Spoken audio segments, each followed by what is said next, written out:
Welcome to All Things BMX live from the Rippin' in the Mitten BMX studios here in the busy metropolis of Heartland, Michigan.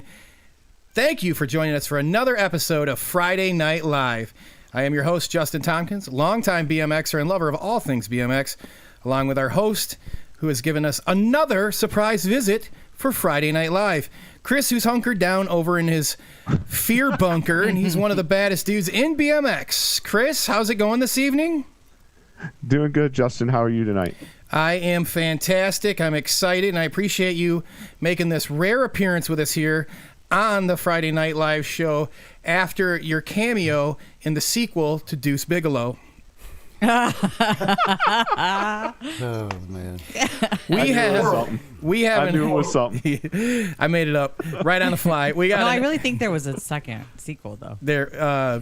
Yeah, you might have been. We got Paul hanging out with us this evening. He's in the host chair this evening. Yes, sir, I am. He is. There's good reason. Yeah. Hey. There. Yes. How we doing, Paul? I'm doing excellent. How you doing, brother? Great, man. Great. It is going to be a great show. Also joining us this evening via the RSVP Wedding and Event Design crew, we have Mr. Jay Juarez taking care of all things sound. There he is. And all the way across the mitten, we've got Mr. Charlie Salisbury helping us out on all things IT. Sitting behind me this evening in her perch up in her bar, where there is plentiful of wine flowing. We have the exquisite and one smoking hot BMX mama. We have Melissa Williams, who's going to be handling all things social media. So make sure you guys get your questions in the chat. Melissa, how are we doing this evening? I'm fantastic. Welcome, everybody. Hey, Melissa. Hello, hello. We are very Harry. very glad everyone could join us this evening. And we got an action-packed show this evening. You know, it's Friday Night Live. Without further ado, we have Hall of Fame BMX racer Harry Leary. Harry, how are you doing this evening? Guys, I'm doing awesome. Great day, great night. I've looked forward to this since, I don't remember, a week and a half ago, Justin and I talked, and it's been on my mind since then. So, yeah, I'm excited. Can't wait. As long as you guys want to stay, I'll stay. Oh, man, we got all night. Cool. We do. It's quarantine time, man. Ain't nobody doing nothing. So I had to wear a mask. I had to because I was working on my phone, right? And so I drove down to Sprint, and there's a big sign that says, you can't come in the store unless you put a mask on. So I drove all the way home, got a mask, drove all the way back, and I had to wear a little bandana. Oh, yeah, wow. Yeah, it's going on here, too. It's a trip going even to Menards. Yep. Looks like something out of a foreign video. Remember the movie with Roddy Piper when he fought the aliens? No, I do not. That's what it reminds me of right now. I'm going to go home and watch that. No, you're not. No, I'm lying. Yeah. Well, look, hey, everyone joining us, thank you so much. Harry, thank you so much for joining us this evening. It's if you probably haven't been able to tell through the past week, through the communications and everything, it is an honor by all of us to have you joining on the first All Things BMX show that we have here. We want to. No, we don't need to do it. No, we're fine. Yeah, we're good. You know what? All right. There is no way us changing our name would even remotely be remembered by what's going to happen in the next hour or 2 hours or even 3. So here's the thing, gang. We changed the name. You saw it on the intro screen. We want to give a big thanks to Gate 9 Design. They make number plates, side plates. They did all the artwork for us. We had, I don't know, like 59 revisions, and the guy, he's just like, we're good. Billy's like, hey man, it's cool. Tell me what you want. Well, I'm going to do it. And he did. You guys saw it when we came into the show. And we want to say, you know what? Thank you guys. Everybody that submitted names, submitted ideas. Thank you so much. You know, the name is changing because it's going to be pushed nationally. We're going national with the show. So thank you for everyone that's joined and following us and liked us on all our social media. Thank you. That is it. All Things BMX. Cool. Yeah, but we're still going to be ripping in the mitten whenever we can. Always. Well, Chris, if anyone is ripping in the mitten, buddy, it's you. Thanks. Chris, why don't you tell them where they can see and hear the show? Okay, so thanks again, everybody, for joining us tonight. welcome to All Things BMX. You can follow us on Facebook. Right now, well, I guess Facebook's still going to be Michigan BMX Podcast Show for right now. For a couple days. So go ahead and follow that. We're going to be able to flop that over to All Things BMX. So just follow Michigan BMX Podcast Show for now. So on Facebook, we're live right now. That's brought to you by the folks at Heavy Pedals BMX Zine. We are also on YouTube. We are brought to you by T-Bone BMX. We are on Twitch, which is sponsored by RSVP Event Wedding and Events. And we are on Twitter, which is brought to you by Holly Power Sports.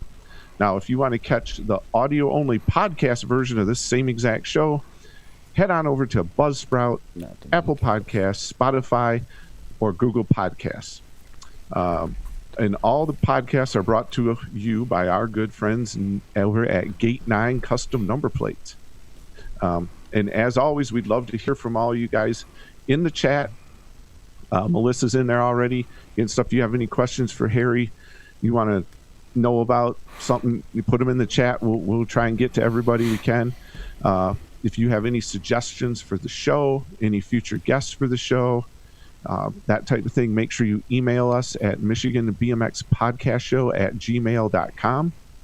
Even if you're not from Michigan, send it to us. I know our buddy Chris Allen down in DeSoto BMX, he's sending us some stuff. We're going to start talking about some things going on down at the Big Top down there in DeSoto. So a little shout out to Chris real quick. And now we're going to hear from our friends over at Magic Motorsports. Actually, I have a surprise for everybody. That's what happens when you don't change the script. Sorry. I did it on purpose. I didn't change. I intentionally did not change the script for this reason. So we have the GOAT hanging out with us this evening. And as him and I have talked through the week, he's turned me on to some really cool videos to look at and watch. And while doing that, I went down a very long rabbit hole. And here's what we're doing this evening. Is we're going to take commercials and we're going to put a little twist on them. Now, to all of our sponsors, we want to say thank you. You're still going to be showcased. It's just going to be in a little different way, and I want you guys all to enjoy our little different way for this evening. So, without further ado, from our friends at Heavy Pedals this evening, we have Heavy Pedals. We have our first commercial. They have over 1,000 trophies and #1 plates. They're Team Murray pros. When the stakes are high and reputations are on the line, they ride Murray bikes like X20R, track certified, oversized down tube, alloy caliper brakes, monster chrome fork, wide track knobbies. Team Murray X20R, made for champions like you. Get on the bike you're paying for. Murray gives you more.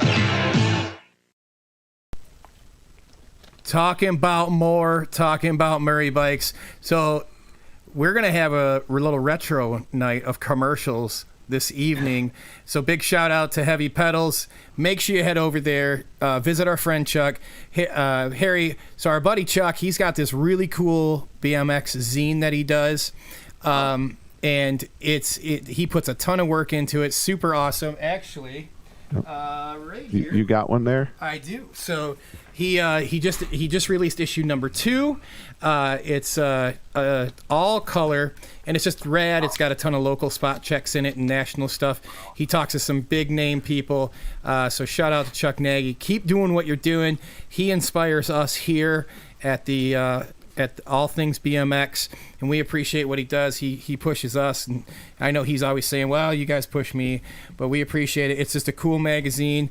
Make sure you can check it out. You can find it at heavypedals.com, and that is spelt with a Z, so make sure you go over and check them out and like them on all their social media. And we are wearing some Heavy Pedals apparel. We are. And if I remember my trolling on Instagram, he's pretty close to having #3 finished up. He is, and he's got some big... Yep. Was there anything on there about his... He's got some really just that big it was getting names. Close. He wasn't giving any secrets away yet. Ooh, yeah. That might have been he just said released. He was really excited about it. All right. So with that, thanks again to Heavy Pedals. We really appreciate it. So here we are hanging out Friday Night Live, which is our show where we like to invite a guest in this evening. We've been fortunate enough to have Mr. Harry Leary hanging out with us this evening. Listen, all things BMX Nation, we need you to get in that chat room. Get your questions for Melissa. They're chatting. And we're going to start the show, or the interview here, with Chris. Right. Chris, what do you have to ask Harry? All right. Well, welcome everybody to Friday Night Live with, again, our special guest, Mr. Harry Leary. So we usually start out, Harry, with what's your BMX story? How did you find BMX racing? How did you get involved in it? I didn't actually start riding a 20-inch until I was 11. Okay. I had my parents were very strict about, and probably as most were back then. But I couldn't go out of my driveway until I was 12. I couldn't go off the street until I was 13. I had to be home when the street lights came on. But there was a couple motorcycle shops nearby my house, and so you see the pictures in the magazines, and so like all of us from back in that era, for me personally, I just wanted to race motorcycles. I wanted to do what those guys were doing back in the day, and so you would mimic that. You'd take a bike and you go out and you would do what you saw these, like a Roger DeCoster, Aki Janssen, all those big guys back in the day, and you would try and do what they were doing. You would come up to a jump and go, okay, I'm gonna do a DeCoster, and then you would do that, before, just as you got to the jump. So you would announce the different jumps that you would do. And so then, I worked at a bike shop in '73, Coach Schwinn in West Covina, and then a flyer got posted on the window that there was a BMX race at Cortez Park in '73, I think, and they were giving away a bicycle to the winner. I said, cool, I need a new bike. And so I went and raced it, and that was my first experience. And what they did is they took a bicycle and they took it apart. So I won my class, and I got the red flag and the pair of handlebars off the bike. That's all I got. Really? Yeah, and I grew up with a couple buddies of mine, Pete Collins and Jeff Fetters, and we would just take pictures, and Alan Lane and a bunch of other guys in the West Covina area, and all we would do is take pictures. We would buy like 8 rolls of film, and Pete and I would go shoot all these pictures, and we'd do all this stuff, and then we'd take the rolls of film to Photomat, and we would wait 3 days, and then they would get developed, and then him and I would put all the money together. Yeah, we'd wait 3 days for the film to get developed. Forever. And then we would sit at the liquor store with a quart of milk and some cupcakes, and we'd go through all of our pictures. And during that time, I learned that for an amateur-style photographer, like both Pete and I were, that the key to the shot is the timing, right? And so if you are an amateur and you miss that magic moment, then the photo is not magical anymore. So I learned to help the photographer out by holding whatever I was doing longer than, probably I should, and that enabled him to get a shot. And I think that helped me through my career as far as getting in the magazine and stuff, because that's all I really wanted to do, because I grew up taking pictures. I just wanted to be in the magazines. And racing, yeah, that's all I wanted. Okay. So then how did you get to the next level? Did you start riding for a bike shop, or how did you progress along with the racing? Yeah, like I said, I went to that first race, and then there was 2 or 3 more after that, and then the bikes started to evolve, and there was a magazine called Bicycle Motocross News that came out, and that changed everything for me, because I was looking at David Clinton, Brian Ramazinski, and Alan Underwood, Stu Thompson, and I was the guy in the San Gabriel Valley area, but I had no clue what was on the other side of the hills. You know what I mean? And right, my buddy Pete and I raced and I had as many local little races as I could, and I got a sponsor, Coach Schwinn in West Covina, and I got 10% off parts or whatever. But in Covina, there was a track, and if you were sponsored, you couldn't race at that track. You weren't allowed to race. Only non-sponsored riders. So I had a sponsor from the time I was 14. You know, whatever it was, I was calling Coach Schwinn, my sponsor, so everybody knew me, and they said, you can't race at our track because you got a sponsor. So I had to go to Western Sports Around, where Dennis Dane and Clinton and Thompson and Ramazinski and all the boys that were in the magazines that I was looking at. And my first moto it was 14 and over, expert back then. My first moto I had. Hang on. It was what? 14 and over. 14 and over, expert. Yeah, you think it's tough now. Oh, wow. You have no idea. And so my first race at Western Sports Around, I roll up on what I think in the San Gabriel Valley is the trickiest bike, in the land, right? But I roll up behind David Clinton, and he's on his factory Kawasaki, the one that has the aluminum spun struts, and and it's David Clinton. And I'm going, okay, this is cool. I'm going to get waxed. Yeah. And I did. So this is one of the guys you're seeing in the magazines. Yeah, and I'm thinking, okay, I'm going to get waxed. And then, everything I just kept coming back and kept coming back and kept coming back, just like, we all do. We just keep coming back. And, and you do something long enough, you're going to get better or you're going to die trying. Obviously, you didn't die trying. No, not yet. No, not yet. Still trying? So if I keep going from that point, my buddy Pete, the photographer, and I, we would, carpool, and he made me pay gas money, and, I had entry money, gas money, but there's a group of us in West Covina that grew up on my street. Jeff Bennett, the Bennetts, Chris Merrill. There's so many guys that were from the Susanna Street. And every Sunday, there'd be 14 of us that would leave from, like, my house. They would beat on my window, wake me up at 4 a.m, and we would ride up to the Azusa swap meet. And there was this guy there selling trick parts, like aluminum calipers and really nice pedals and aluminum cranks and all these things. Turns out it's Jim Melton. And so, so Jim's Sundays were, or I don't know how many, but every Sunday, that was the first place I went, was because he had all the trick stuff, right? Jim had it all together way before everybody thought he had it together, So I found out where he was. He was at 164 South Irwindale Avenue, which is exactly 6.2 miles from my house. And Did you Google ride that? to work every day, and I would have to ride to the shop on Fridays in order to get a ride to go to the races at Western Sports Around, and then at 11 o'clock I would get dropped off and then ride home from the shop, which was cool. It was great. So I rolled up to 164 South Irwindale, and I talked to Jim. He had a regular bike shop. He had the same stuff he had at the swap meet he had in his bike shop. And hey, Jim, are you looking to start a BMX team? And I don't remember his exact words, whether he was or wasn't or this and that, but I said, hey, if you are, I'd love to be on your team. I said, okay. So got a jersey, and I think I was the third member on that team. I think David Wilson, David Cooper, and then me, I think. I was like the third guy. And Dennis Foster, I think Dennis Foster was before me because he was building. Alan Lane thinks he can build good wheels.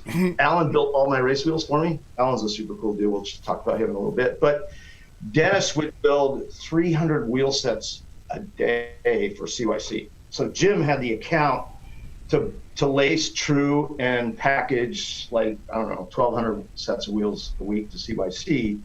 To be shipped out to the shop. What was CYC? That's a lot of dude, those are bikes. California, I can't remember. It was Dan Gurney, I think, came from there. CYC. It was were these bikes, Paul? Yeah, my buddy had a CYC Trials bike.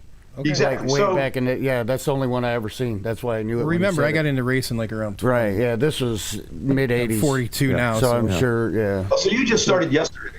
Not really. I mean, believe me, my knees and my lower back say otherwise, but Right, yeah. yeah. Yeah. Best thing that's happened. So at this point, you're riding for Jim Melton. Is he started JMC yet, or is that coming? Hold on. Not sure. Oh, what do we have? This is my very first ever nice. Oh, AMC jersey. Wow. Very nice. that's so cool. And it's awesome. Wait a minute. What's on the front of that? A zoo? It says Azusa because it was 164 South Irwindale Avenue in Azusa. Todd Britton. That's in has California, those right? Yeah, It's Azusa, California. Yeah. And that was the back. So it was Team JM Cycling, Azusa. bikes. We got a guy out here in Michigan that races those bikes. It's Todd Britton. Todd Britton, yeah, the BMX Plus guy. What? Okay, so yeah, that was a crazy We just thing. closed that small world. He was on our show, and he's like, yeah, I worked at BMX Plus as he was a test action rider. Is that what they called him? Yeah, Test pilot or something. pilot or something. We're like, what? Because I end up getting lumped in and racing him. And it was, honestly, we raced a bunch of times. I had no idea who I was racing because his cousin and I are in the same class, and we race all the time. But, yeah, I had no idea. And then he came on the show to kind of promote his bike shop and his team. And we found out, like, he's got some roots in the game. He's legit. Yeah, it was pretty awesome. I mean, I think I did you a bunch know of him. tests with John Kerr and Britton and I and a couple of guys. We would go test bikes or do whatever, photo shoot, and he would be there. And, those guys, they have those guys doing what they do for the magazines because they're good, right? So I'm like a pro, and I can't be outdone by a test race, right? So we had and there was another guy, Tim Ebbett, really, really cool dude, could ride Honda Hills probably better than I could, and I built the place and rode there 4 hours every day. And so this guy, Tim Ebbett could ride, and he was, on the cover of BMX Plus a few times, and up in the Glendora area. No, you were in BMX Plus once or twice, right? Couple. So, just a few. I'm looking around the room. Right. I think I pretty much owned them. We were going to take a real quick. Wait, here, I got one. One of the BMX Plus he's on the cover of. Yeah. Go. He has probably got like to a full screen. humongous 3-ring binder full of them. We're gonna cut over to the chat room with Melissa right now, and she's gonna bring our first round of questions from our All Things BMX. I'm not even sure where to start. I know. I was watching myself. Like, Start from the holy top. moly! Start from the top. We just need to remember where we're at in the story so we come back to it. I interrupted him with Todd Britton. Sorry. So JMC bicycles is where we left we're at off. JMC. I hadn't got fired from JMC yet. Okay, there you go. Notes. That's- We're taking notes. I deserve to be fired, though. Oh, well, that's a big man to admit That's that. a perfect teaser. So we're going to go from that teaser, we're going to go right over. And Melissa, let's find out what we got going on. Well, so I'm going to hold quite a few of these because I think it's going to jump too far in the story. Oh, okay. Oh. Because a lot of people want to know about having a jump named after yourself. And the controversy that may or may not have existed around that, which I'm sure is on your to talk about. Mo did have an interesting question, Mo Collins. And if I may interrupt you, Yeah, I'm please. sorry, Melissa, but I stumbled across the interview you were doing with Money Mo. Oh, yeah. Yeah, and that's how I the show was done really cool and really nice, and Mo was really interesting, and I've known him forever, and everything that guy said and everything that everybody said about that guy was spot on. So, and I think he's hanging out in the chat room. So what's up, Mo? Yes, he is. And actually, he said that you, back in the day, were one of the few, if not only pros to ride front and rear brakes.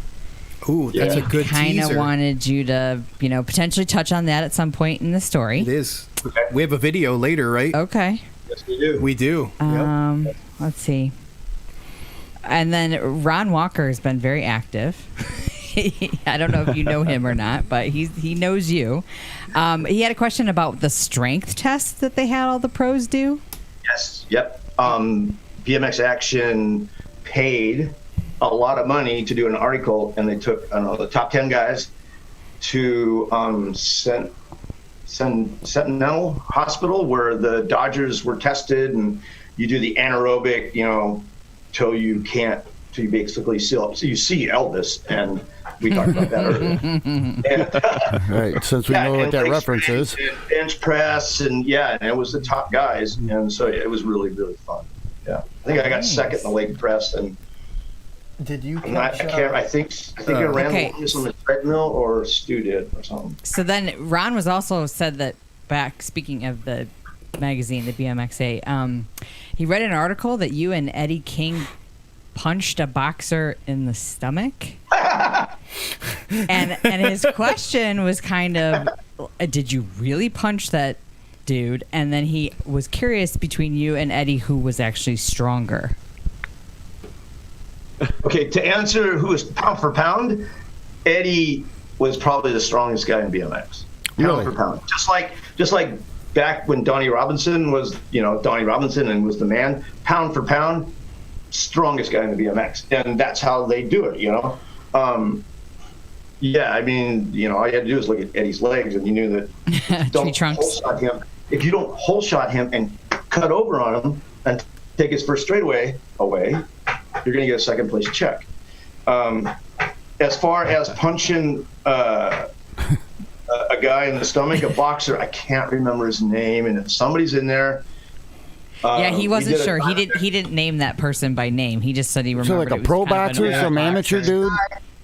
We were on a tour with Bob Hadley, who wrote for BMX Plus, and we were in the Diamondback van, and we did Utah and a big, huge loop for like 15 days, and it was all documented on this through BMX Plus, and I know it could be Copeland, John Copeland, Eddie, Aaron Stevens, Doug Davis, and myself, I think. So the hotel where we were staying, the restaurant at the front where you would go eat, was owned by an ex-world champion boxer. I can't remember his name, and it really bugs me. But Mo was wondering if it was Butterbean.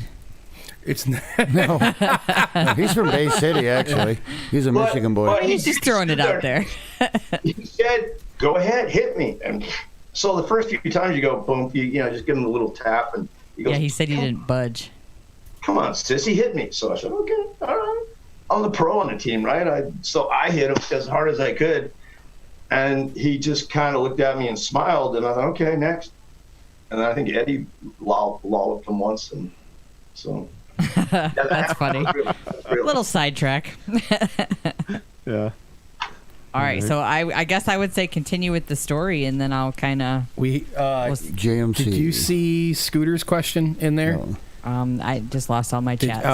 Sorry. Do you remember, Harry? Do you remember Jack Pine racetrack in Lansing, Michigan, by any chance?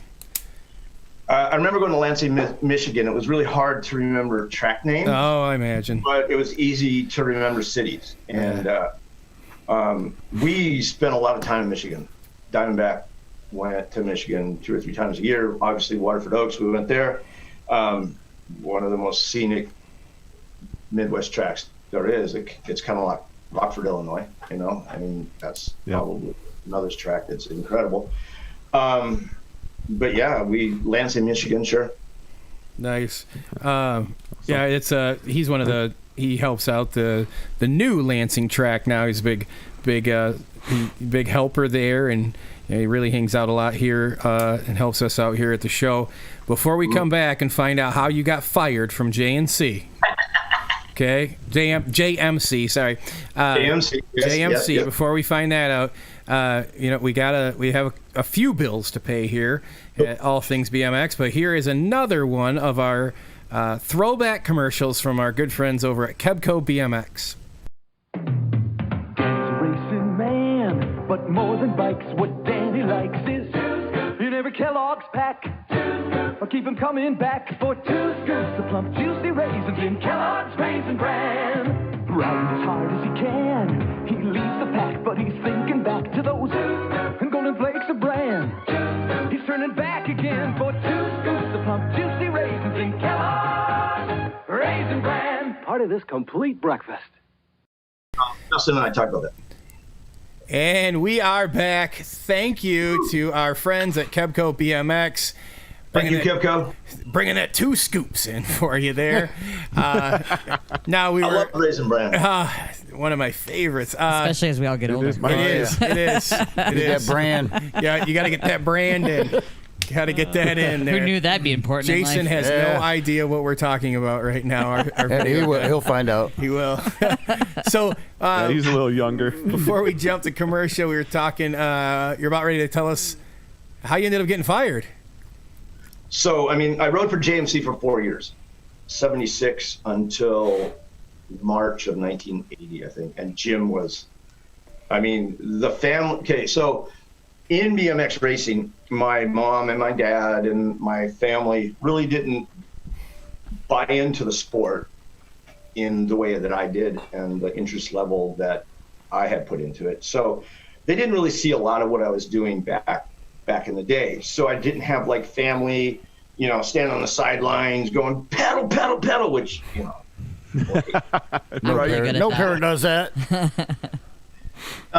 So JMC was a family. It was like an extended pedal, pedal, pedal kind of family for me at the races. And, I traveled with the Wests, Rocket Ronnie and Steve West, rest in peace. He passed away a couple of years ago. And so it was the West family, Brenda West. I can't remember. There was, but anyways, getting in the JMC van with Jim and going to the races, there was something that I don't think a lot of the sport will ever see again, and that was the true love and passion for cycling and creating something that kids can. It's not the bike's fault, you know what I mean? And to be around that for so long, it really taught me to appreciate what sponsors can do for you. So I raced for Jim and, put my heart and soul in it. And he put his heart and soul into me, and Dennis Foster, Dave Cooper, John Begin, very successful construction guy, the Wests. The list goes on and on and on, and how many guys that were really good from the JMC team. But pro racing started in 1977 by Bob Hadley, and they started the pro organization, and there was 8 founding members, and I was one of them. And so we, started racing, and I said, hey, Jim, if I want to race pro and I want to be pro number 1, or I want to race these guys, Clintons and all those guys, I need to go to these races. And he said, I can't get you there yet, because it was still, weren't selling enough bikes yet. It was coming. You obviously know the rest of the history after this point, what Jim did. But I said, okay, Jim, I need to quit and find a sponsor that I can get to these races with. So very first race I went to was Canyon Country, and I didn't wear a jersey, and I had them announced. I was looking for a ride, and Sandy Finkelman was there. So Sandy comes up, hey, you want to ride for Diamondback? Yes. Diamondback guy. Okay. Yeah, Sandy Finkelman. He was a Wheels and Things, but Mike Bobrick at Diamondback had contracted him to put together this team, the Dream Team or whatever. So I started riding for Diamondback, but I was still working at JMC. I was welding forks, and I would ride my Diamondback in, and I was getting Diamondback salary checks, and plus Jim was paying me to weld, and I didn't have a car, so it was 6.1, 6.2 miles from my house, and I would ride to work, and then I would ride to my girlfriend's house way out in Glendora, and then my buddy and I, Rick Wilkinson, would ride home at like midnight. And so this all started to get a little bit old, and I showed up to work late one day on my bike, and he said, you're fired. Yeah, and I deserved it. He was such a good guy that he let me work there and weld on JMCs, even though I was being paid to promote a competitor against him. You know what I mean? Yeah. Now the sport, that is pretty cool. So the sport would have been just so for some of the people watching. We haven't been in it that long, but this is big, right? Like, I mean, we're talking this. When you're saying right now, some people is going to hear this and be like, whatever. But this was big. I mean, it was really. This is like a guy getting sponsored by Ford, and he goes to work every day at the Chevy design plant, right? Yep. All right. Yeah.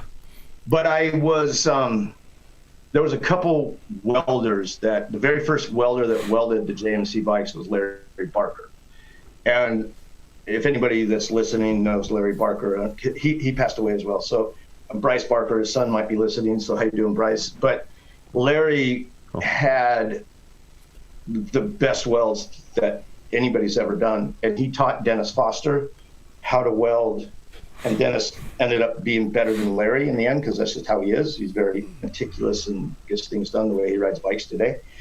So he started welding at JMC, and he taught me how to weld. So him and I are welding forks every day, and he could weld more than me. And so I worked there, and I was welding JMC forks while my Diamondback's in the back, and you know what I mean? So it was a great learning experience. And I showed up late.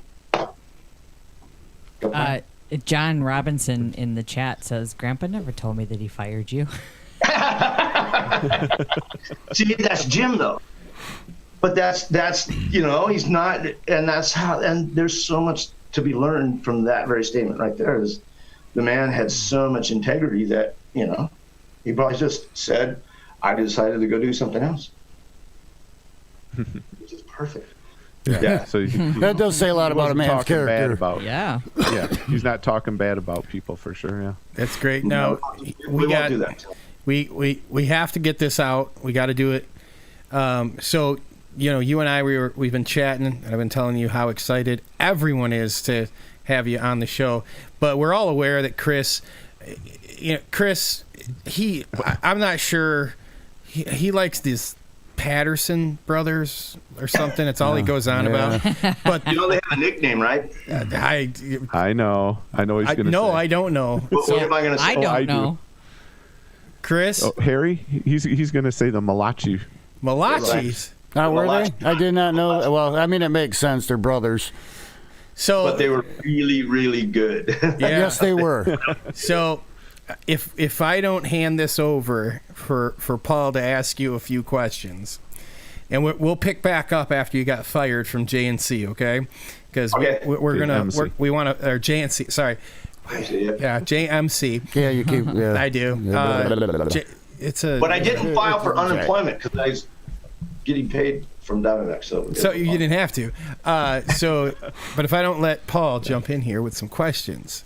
I think he's got a shank underneath the table right now. That I do. I'm patient. He sharpened it out on the deck earlier, and he's been very. I'm going to say this. I've known him now for 3 years? About 3 years. Going on 4. I have not, except for this is the most excited I've ever seen this man. So it was awesome, and I know you know this, Harry. So. Paul, I know you have some questions, and we're just going to put the spotlight over to you right now, buddy. Okay. Well, we're covering a lot of stuff here, and now I'm like Cindy Brady, when the camera came on. What's going on, buddy? You're an announcer. Yeah, I know. Yeah, it happens. Somebody fan that man. All right. Well, I don't know. I guess one question I have, like back in the day when you'd show up to these races, like in indoors, and like there was no dirt, they just built wooden jumps and they ran you on the floor of the Coliseum. You've done a few of those, right? Yes, sir. Yeah, I mean, what was that like? I mean, was that something you knew that was going to happen in advance, or did you just show up and say, man, I got some comp 3s and I got to run on this concrete floor? No, we kind of knew what we were getting into. Early on, it started with the Rondo Classics in Minneapolis, Minnesota, which was the Rondo Classic was my first race ever on Diamondback, and I had a red moto. Bell Moto 3 and a Diamondback jersey and a pair of Levi's. And I had just built the bike like 2 weeks before or a week before. And that was my first race. And we knew going in when you're going to race on concrete. I believe the promoter was Jack Doherty back in the day. So was it one guy that did all those races? I'm sorry? Was it one guy that did all those concrete floored races, or? Back east, Jack Doherty did. Whenever we went to Minnesota, you knew you were racing on concrete. So you put back in the day, Jim. One of the tricks I learned from Jim was, and it caught on. Everybody was Raleigh red dots. If you knew you were going indoor, you put Aquanet hairspray in your bike bag and some Raleigh red dots. Oh, really? Yes, sir. What is a Raleigh red dot? I don't know what that is. Basically, it's kind of like what we're running today. Tires that aren't designed to go in dirt, they're designed to race. Okay, so they were made by Raleigh. Yeah, I think so. I mean, but okay, we're racing on concrete. Gotcha. Even though there's dirt there, but it's concrete, and so those tires that we're running right now, you go indoors on and would be fine. Sure. Nice. Oh yeah, because it's basically a slick at this point. Yeah, Exactly. no kidding. Yeah. The Aquanet hairspray is intriguing. And hey, why now? You got to explain. It would have. Why was it Aquanet and Mountain? Was it Coke syrup and Coke that you would use to tack or get a why you You're would use answering that? your own question. I am. I'm sorry. God love you. Somebody's getting And I'm the one that's Twitter pated. I thought I like the Aquanet hairspray in the purple can because I think there was a red can. I don't know. So There it was. Yeah, you actually, use the yeah. extra hold. I do. Dude, believe the I'm purple bald, was so extra what do I know about hairspray? or mega hold. You did have quite the blonde mange back in the day, though. Yeah. I think, too much helmet, But, the Coke was too unpredictable. You know what I mean? The hairspray seemed to give you a consistent feel on the bike in the corners. You know what I mean? And so, because you get really confident, you go into the first corner, you got all this Pepsi stuff on your tires, and then you go into like a last corner or something, and that stuff's gone, you're going to wash out, fall down. Okay, so for the layperson in the back, the hairspray goes onto the tire? Yes, ma'am. Okay. And it was easy to apply. I You can just see spun your that. tire and you sprayed it, front and back, and then you would carry your bike to the line and you'd roll it into the gate. And Yeah, I can see where the Coke would prove to be a little bit inconsistent. yeah, and then if you had any drag racing background, you used VHT, which if anybody's listening that is into drag racing knows that stuff is what makes everybody go so fast. Besides horsepower and nitromethane. The tires can't hook. You can't. Mo said when you would crash, you had to literally peel yourself off the floor because you stuck. Stick.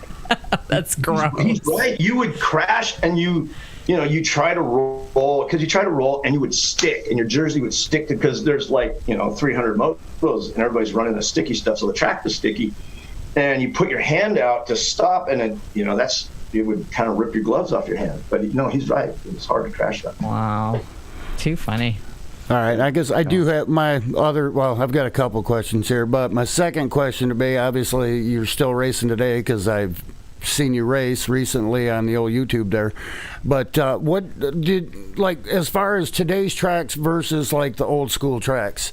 Do you have a preference? What you like to ride better? New school all the way. Really? Yeah. Oh, absolutely. It's like riding a roller coaster at Magic Mountain. Right. So you don't miss the 7-foot high seats and putting your foot down in the turn? You don't miss that? Not at all. All right. No, not at all. I mean, if I think about it and, really kind of, take the Rolodex and spin it back 5 decades, I probably could think, but the whole new school, old school, hey, old school's got to be better than new school. It was just different. Yeah, it was just different times. But to be able to, attempt to develop new school skills and do what the tracks, like when you watch a Connor Fields or the pros and, or anybody that's a top X. I mean, I even watch, there's a kid in out here that's just, badass named White, and I can watch a 10-year-old and go, damn, I wish I could ride like that kid. Right. I'm 61, so it's really cool to watch what kids can do on bikes now on the new tracks. Oh, for sure. Very nice.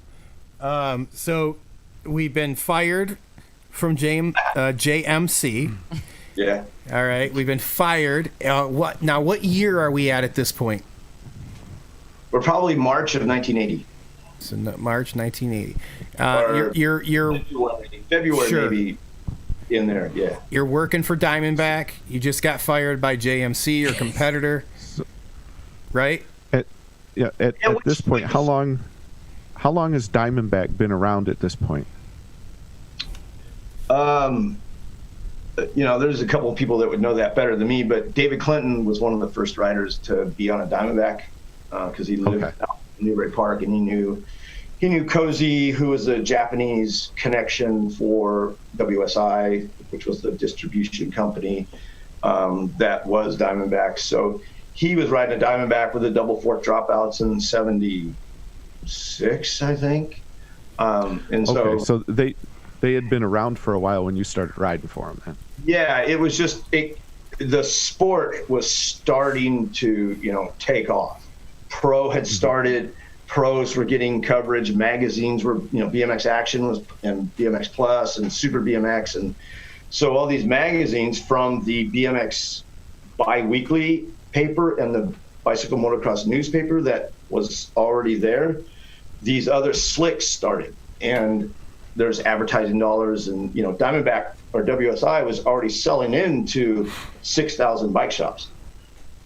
So they had a distribution chain and a pipeline that if they wanted to sell 100,000 Vipers, they had 6,000 dealers to do that for them in a year. So it was just easy for them to go, hey, let's hire a manager and let's put together a championship winning team with people that can do what we need them to do to get front coverage. And I was a jumper guy before I was a racer guy, and Sandy taught me how to race, but I was still a jumper guy. And so when Jim fired me, I was riding for Diamondback and getting a salary. And my buddy Rick Wilkinson, him and I sat down, and I think Ellen Lane was part of the discussion. And I said, should I give this pro thing a try, or should I go in the military? And I know that life is, you have times and there's choices in your life, but with all the choices I've done, that's the only one I think I might do different. I might, if I had, obviously you know what you know now, you wouldn't, I'd go into the military. So Rick and I said, dude, just give it a try for a few months, and then it took off. It took off. Yeah, yeah, it certainly did. Yeah, it certainly did. You got another one, Paul? Oh no, man! I'm just I was just agreeing with that fact. One of our listeners in the chat says he thinks Diamondback was a BMX brand starting in '77.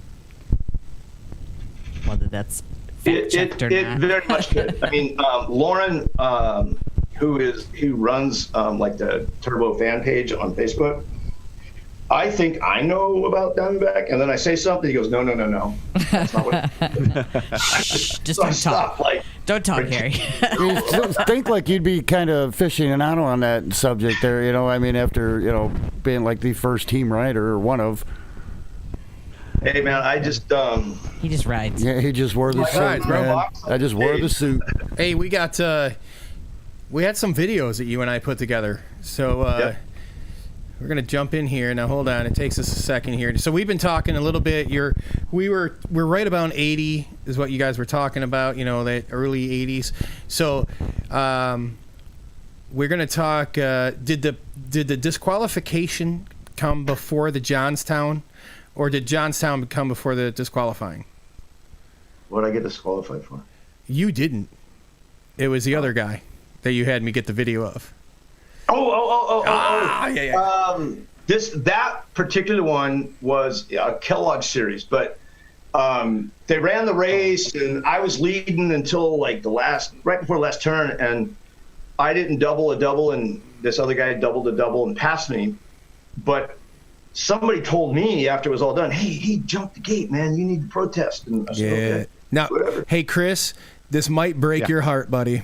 I'm just forewarning you. I'm just saying. I think I know where this is going. He was a cheater, Chris. He cheated to win. All right, so we're gonna check out. I know what it is. We got to check out what you're talking about. the Brian Patterson disqualified race here, and yeah, man. So you want to just run through it and then come back to it and talk about it, or just? No, hey, well, here's what we'll do. We're gonna throw it over. If you got to run to the bathroom, we can talk about it after that. All right? No, I'm good, man. Okay, we're gonna go right to it right here. All right? Okay, go. But the starter wasn't very happy. Let's tell us what's happened here. Well, my opinion as the start referee, Brian has jumped the gate. He's asked for a video. We give him that right. Okay? So high drama again, just like in Birmingham. Brian, you're viewing it. Did you get a flyer?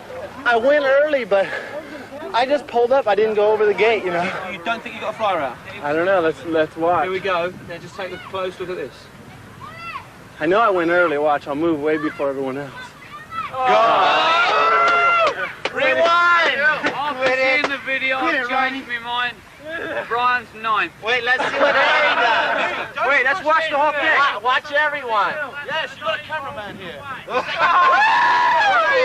jumped. I get it. I jumped. Actually, you lost it. Right, so after all the problems there, Harry Leary's been given the race. Well, I would rather win it by winning it from start to finish, but I'm not going to deny a win, and I'll take it. What would you say about Brian's gate? Would you say he jumped it? Oh yeah, he definitely jumped it, and he admits it, and it's a good guy that he really admitted it. And but even though he jumped it, I still beat him to the first turn. But he passed me over the big doubles. I rolled him, he jumped him, he beat me there. You happy? Yeah, I'm glad I won one of them. I did want to come over here and win at least one. That's cute. Oh, All right. So That guy was hard to beat, man. First of all, them asking him, "Did you jump the gate?" I mean, when you watch it in slow motion, his bottom bracket almost hit the top of the gate. Like that was crazy. He had to carry the front wheel a little longer than he wanted to, just so they didn't smash the gate. Now so you can see he kind of held it up for a long time and just waited until. Now here's the thing though, like we watched the replay in slow motion. Like reality is like in full speed, your time and everything, just to even that split second reaction, like, oh, I got to hold my front tire up. It's impressive, and the level you guys were and are at, like it's awesome. But that was now, where was that race at again? That was in Britain, England. Okay, I mean that would have been my. That would have been my guess by the guy. Was that like some of the team series? Yes. Yeah, and there's like some teams on there that like I didn't even know they were teams. Yes. I was team captain of the black team. Yes, I do remember that. But didn't like Kawasaki have a team? Wasn't there? There's some strange. No, what they flew 11 of, and this is a whole nother deal, right? Because we all really don't like each other because we have to. Didn't like anybody back then because I had to race them, and you know what I mean. So, but they flew the top 11 guys to England, and then we all had to travel on the same bus. Oh, nice. No, it was the top 11 Americans went over there. Yes. Yep. So you went over there and you had to compete against all the international field. Yeah, which wasn't very big back then. Okay. That's why they flew us all over to kind of really do the whole series. There was a couple guys that were really good. Andy Ruffle was good, Tim March was good, and then Seth Shooter. He actually, in the second year that we went back, the very first race, he blew us all away, and he won and it was pretty cool. Now it was great for him because home country, first race, all the Americans were the hype, we're this, we're that, and he just waxed us. Nice. And this would have been 83 to 85, right? You know, somewhere. Can we call Lauren and ask Lauren what year? You got her phone number? We'll do it. She's in the chat. It's no way. I know the Kellogg's. I know the ones I've seen on YouTube were 83. What's Lauren's last name? I'm pretty sure. Weedauer. She's in the chat. Wow. She commented earlier and said you were lying. He's got 8 turbo. Say that. Hang on. Where? Say that again. No, say it one more time. Turbos in his collection at his house. I have one, and it's sitting right there. That's your signature bike, right? He's got 8. Pardon me? That's your signature bike, right? Yes. Yeah. By Diamondback. Yeah. Wow. He's got 8 of them, and they're like $6,000 each. Oh. Wow. Oh. I thought that. So much for asking to send me one. Well, maybe autograph. Ask Lauren. He's got 8. I was gonna say ask Lauren. Evidently, he's got a bunch of them. Yeah, well, you know, I live in Burton. I'll pay the shipping. Nathan in Australia, I think he had 4 or 5 at the time, and when we went over and did a 2-week thing over there, they flew us over there free, and we stayed for 10 days, and he built me a turbo because they had a retro race. So I raced his turbo with the number 4, and there's one of the pictures that's kind of cycling through. Yep. And that's Nathan. That's his bike that a guy from Bicycle Works in Australia, we nicknamed the guy the Mayor. He actually got all of us to come over. The guy worked for him. Arthur built this bike for Nathan and had a custom number plate that was a replica of what I run, number 4, down to the little tiny stickers. And I don't know how we rode those bikes back in the day. Well, you know, that brought up another question from myself. Like, I remember reading or hearing, it might have been on like your interview on Rail to Berm or one of the other ones you've been on. You guys had like 18.5-inch top tubes. Now, in comparison to the people that are listening that are kind of new to BMX, 510, you're going to run about a 21 to 21.5-inch top tube, and we're talking 18.5, and what that is the front end of the bike, the front triangle, super short. And I remember seeing a video of Stu Thompson. Now, was he 6? You would know more than that. He was tall. He was ask big. him. He raced him for years. Yeah, he was too big and it was unfair. But he just looked like somebody riding one of them little circus bikes, man. And that's what you all had to race back then, which was impressive. And then to let alone what you guys did on them back then was even more impressive. Yeah. So I have my turbo, an 83, I think it is, sitting back here, and then I have my current race bike, which is a Rival, which I ride double XL. And if I, kind of, you can see them both. I don't know if I can move my computer or anything, but I have them both sitting there, and the difference is, just trying to come out of the gate on the turbo was crazy. Sure. Front wheel would never come down. Does the turbo have a front brake on it? Yes, sir. So. There's your segue, FYI. Would you like me to repeat my question? Yeah, so we got a question about the front brake, and then we've got the video on the front brake. Real quick.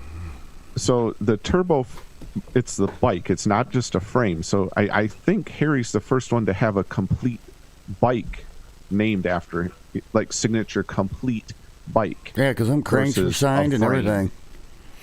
So this is the turbo that the group from Australia put together for me. There's like 41 guys who put together parts.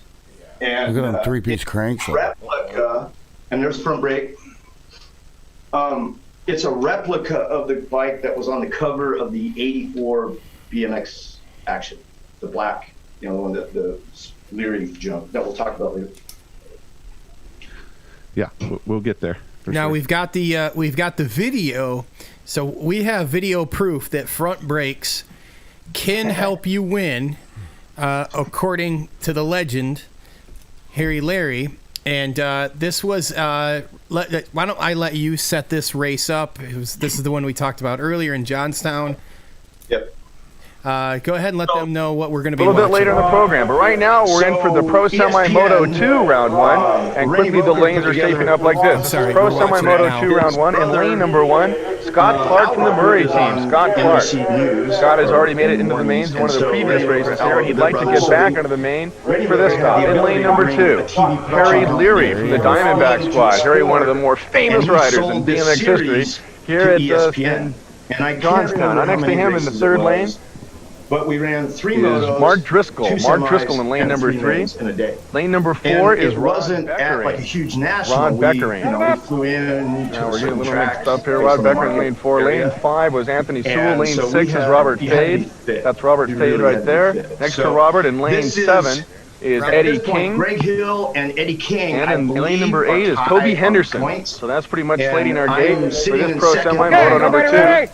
And I needed to pass Greg. And as the gate gets set, we'll see how this moto goes. And there was this section. The gate's down and off the start. On the inside is Harry Leary and Anthony Sewell.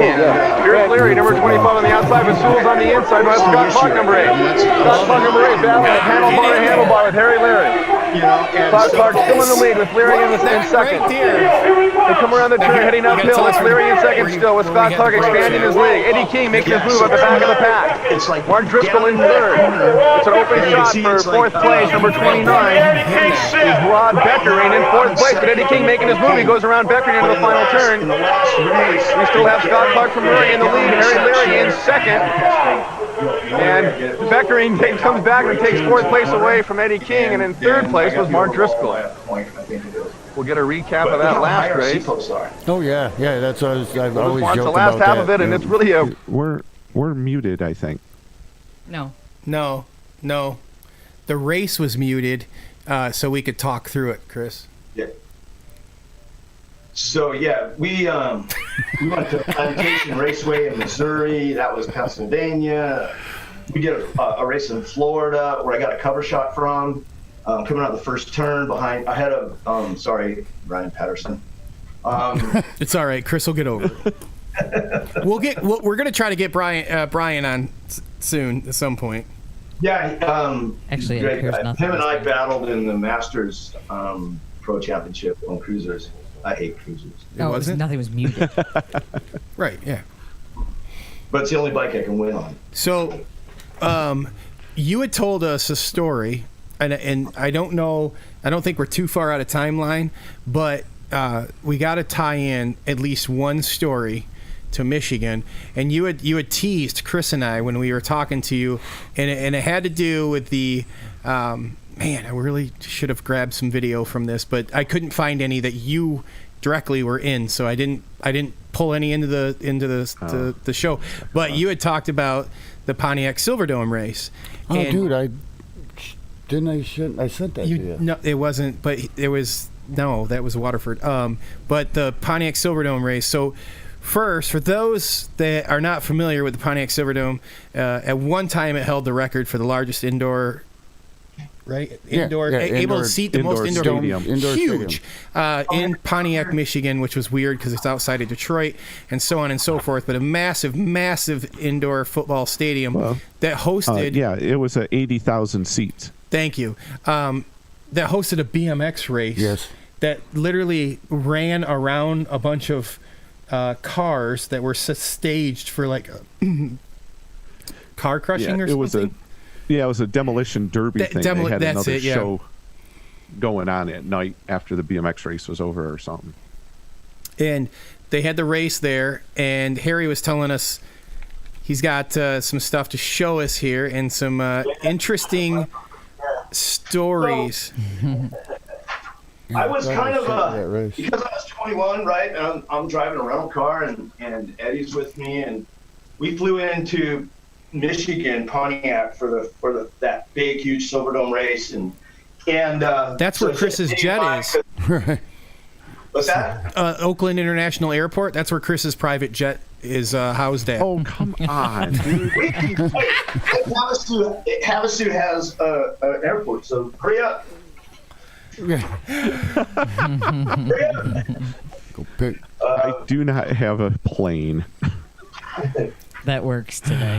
Yeah, that works, right? That you didn't fly. In the hangar, getting some valve work done to it. Yeah, because he took his helicopter. So Eddie and we fly in early, and it had just snowed, and so we get to the Pontiac. We figure, hey, we're going to go look at the track. So we cruise over, and we're driving into the Silverdome parking lot, and you can't imagine they got to have a parking lot to hold 80,000 people's worth of cars, right? It was huge.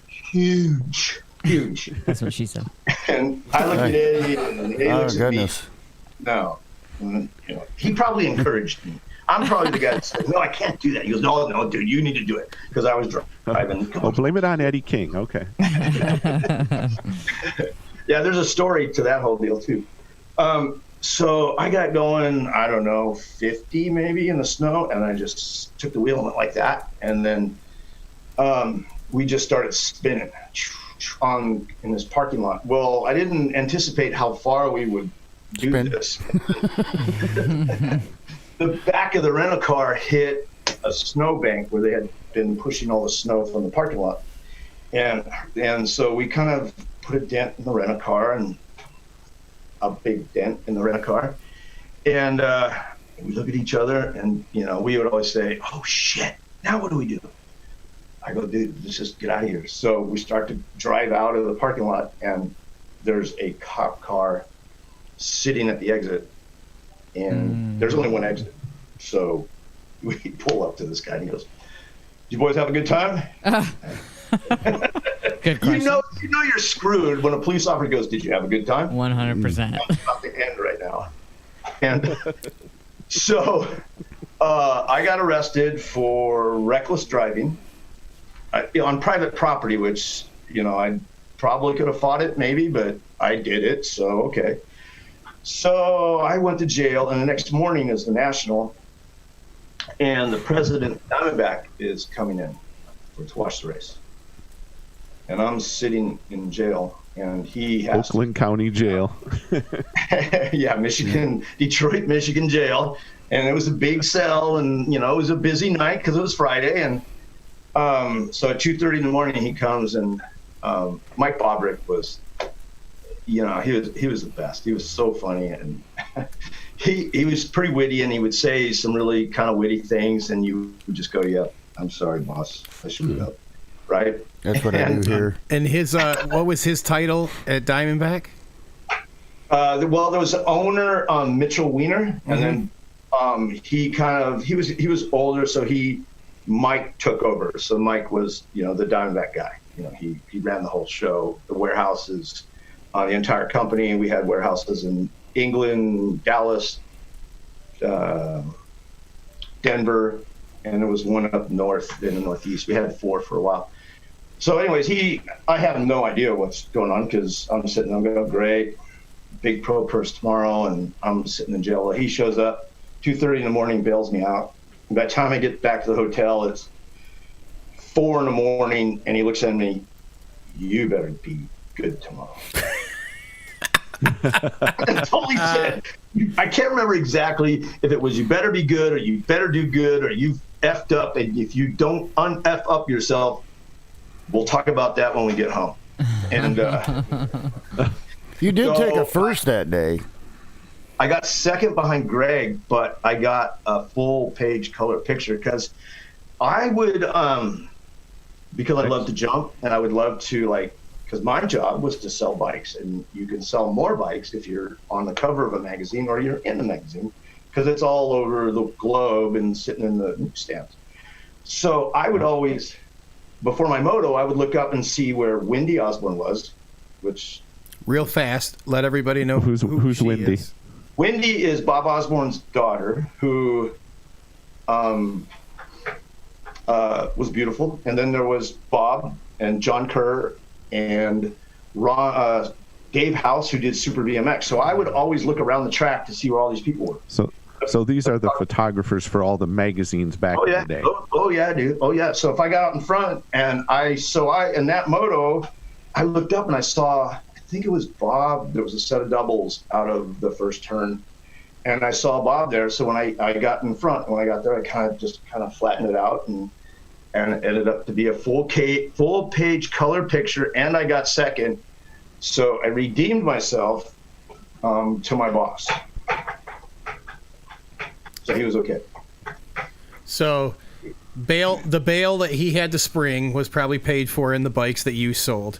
Because we all know the story. Win on Sunday, sell on Monday. Yeah. All right. Yeah, that's a whole another thing that us on Diamondback, we spent a lot of time in bike shops on Fridays. And that was something we were talking about earlier. And when we come back, we got to do another commercial here, and we're going to be right back, and we're going to hear about that. And what do we got? This one is yes. All right, perfect. So We'll be right back. We want to thank our friends Magic for sporting this throwback commercial. Something special seems to happen when you put a kid on a Schwinn BMX.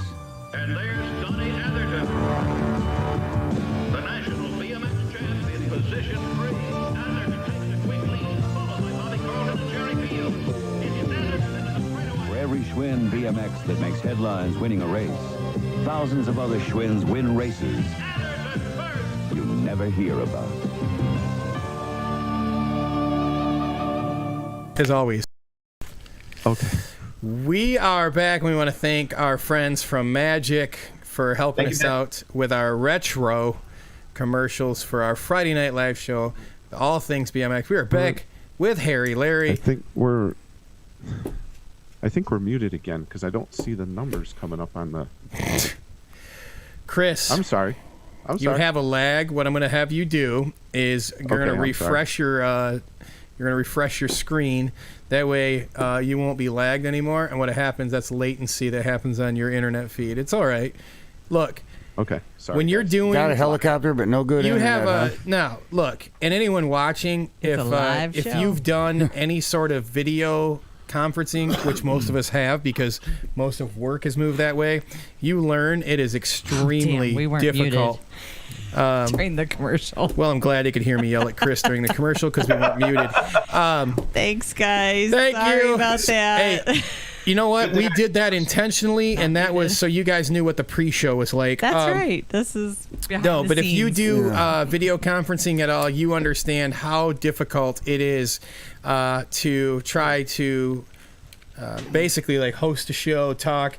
You know, it's totally different, and man, I can't wait until Chris can fly from his mansion in his private helicopter. And he's got a helicopter and a jet. Oh yeah, he's hooked up. He's got llamas. He's got. Look at that goats. microphone he's using, man. He's all like. Look at the trophy. Yeah. He has a library, guys and they'll tell you everything. He has a library that smells like rich mahogany. Oh, dude, that wood behind him is probably like 100%. some Oriental wood that's like $700 a linear foot. I heard the wood came from the Vatican when they remodeled. The old pews. Yeah, exactly. And he got that flown in, and actually, the Pope delivered it himself. Oh yeah, I'm sure of it. And that's how he made his backdrop. You guys just keep making this stuff up. I want to hang out with you. He's got a helipad on his roof, dude. Big H. These guys don't want to hear you guys. The rest of us, we're like hanging things on our wall. We put our awards up. Not Chris. Proud about getting new struts. No, yeah, it's no. Time and chain. This guy gets a not him. Gold-plated helicopter blade. We were around the late '80s now with Harry, and we had just we kind of ran off course a little bit. Talked about the Pontiac race and his front race. Close out the Pontiac real quick. Yeah, if I might. So I got a cover shot from there. Oh yeah, right. I got a cover shot. From the Silver Dome. Made my boss very happy, right? So I got beat by Greg in GT, which he was okay with because I made up for it with a cover shot. But BMX Action, when they Bob said he kind of had enough and he wanted to go do, Ansel Adams photography. And I don't know if you've ever seen any of his stuff, but it's incredible. But it's very impressive. They were very nice to me, and they gave me this huge folder of the original proofs for covers. Now this is really neat. This is the original proof that they used. Can you make him full screen? 4 colors. So they didn't have the digital printing that they have now. So there's your first color, and your second color, and third color, and then your yellow that made. And this is the proof that they used to print the magazine for that cover. And I got almost all my covers in the 4-color proof. So it's so crazy. That's awesome. You forget that wasn't even that long ago that was how it was done. Oh man, dude, you didn't. Yeah, it's not like now everybody just takes photos for granted. No, that was really. He shared that with us, and it was. Actually, I ran up and was like, Melissa, listen. It was this thing, Yeah, but it's really cool. It is really cool. So, since we're talking about Bob and John Cure and Wendy and all those guys, Diamondback did a lot of advertising back in the day. Yes. They had some pretty cool ads in those magazines. So I assume you guys had to do a lot of photo shoots and that type of thing for that's the one. That's the one I remember. Yeah, I got a few of them here. This ad was really fun to do because everything is real. The only thing brushed out is the plank. I was laying on this plank that was like, if you look really close at an ad, it's noticeably flat right there. So I was Understood. I was laying on a 2x12 up to my waist, but I had to lay there and hold the handlebars and hold myself up, during this photo session. And then, I get tired and they come in and grab me and hold on to me and say, okay, and they look at it and they say, okay, well, we need to do it again. And then we came up, if you look at the gloves, we peeled the gloves back, we ripped my jersey, and they put fishing string on the jersey and the gloves to make them look like we were, and they would wiggle them so they would look blurred. And what year was that? 80. Where's Lauren? Lauren would know. We'll defer it in the parking lot for Lauren to answer. He's trying to stay quiet. He's letting Harry roll. 82, 83, 84. I'm not sure. But it was, a while ago. It was a week. Well, so there was that one, and then there was also the one with the Porsches. Yes, and which was really cool because if you have the pictures, Mike Bobrick had a 911. Bob Osborne had a white 911 Turbo, which Mike Bobrick was unhappy with because the joke was Mike, my boss, to Bob Osborne, we're paying you way too much money in advertising. You can drive a better car than I'm driving, but 2 of the 3 Porsches in the magazine are in that ad are one Osborne's driving, he's actually a driver, and then Mike Bobrick is driving one. And I think Mike's buddy is driving the third one, which is kind of off the back and on the outside, I think. Okay. And I almost died on the way to that. They have over 1 second. We're falling apart here in the studio. It was just a quick technical difficulty. Sorry, guys. Hey, Harry, I got a couple of questions about what's going on in your background. Yes. So Mo was curious if that was a Honda plaque from the '87 Honda series. Yes. And then what place was that? Yes. 86. 86. And I mean, I hope you guys don't have anywhere to go because we're going to be here. Hey, buddy, we got to take a pause to look at some satellites fly over the house, and we can, we're good. And that's not until like midnight, so we're fine here. Is that supposed to happen tonight? ABA would put together pro spectaculars on a Friday before the events, and that's how pros would kind of like that would be a pro series within a pro series. Mm-hmm. And so the final was the Honda Pro Super Cup was at the Grands in Oklahoma City, and I got third. Or did I get second? I got third that night, and I won a trailer. A what? I got third that night, and I won this really bitchin' Tyco trailer, race trailer, and had ABA painted all over it. And then the guy, once I won it, he went down and painted my name on the back of it. So now I have this beautiful trailer, right? So on Sunday, Pete wins a beautiful truck. So now Pete's got a truck, I have a trailer, Pete wins the motorcycle. So now I'm loading a motorcycle, a canoe. I don't know. I got so much crap in my brand new trailer. And so I drove Pete's brand new truck home filled with he got a Honda like a trials bike. He won that. And I got a canoe, and then everybody that I knew needed their trophies, their 7-footers hauled home. And so that's what that trophy's from. Is that night.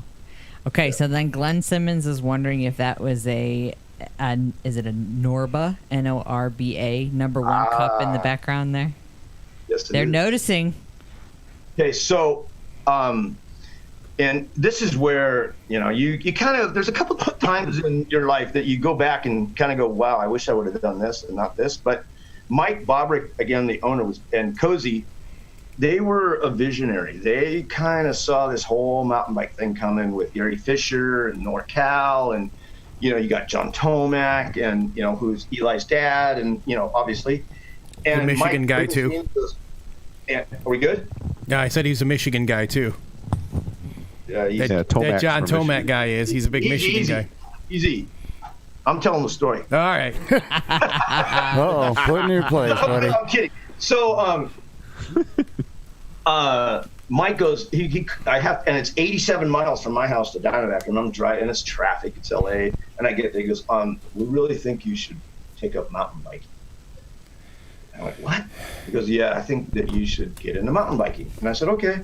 So I started trying it, and, you know, in the early, I won some downhills, and I beat Tomac a few times on a couple downhills, but he back then was, you know, God on a mountain bike. And, but the very first Norba National or Norba World Championship,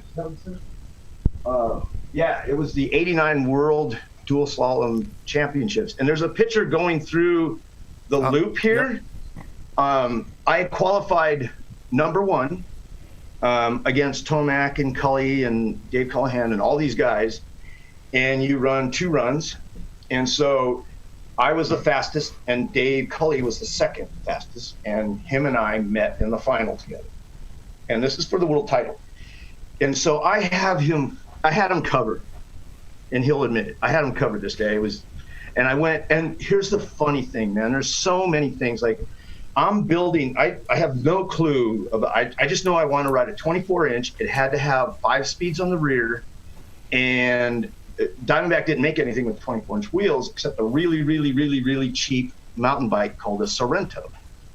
And so I'm building my bike up at Diamondback in the mezzanine in the loft, and Dave Clinton comes out, and I had just gone down to the warranty department and pulled these 24-inch wheels out of warranty for my national or my world championship bike that I'm going to go ride. Dave goes, I wouldn't run those wheels if I were you. I go, that's the only ones I got. He goes, I wouldn't do it.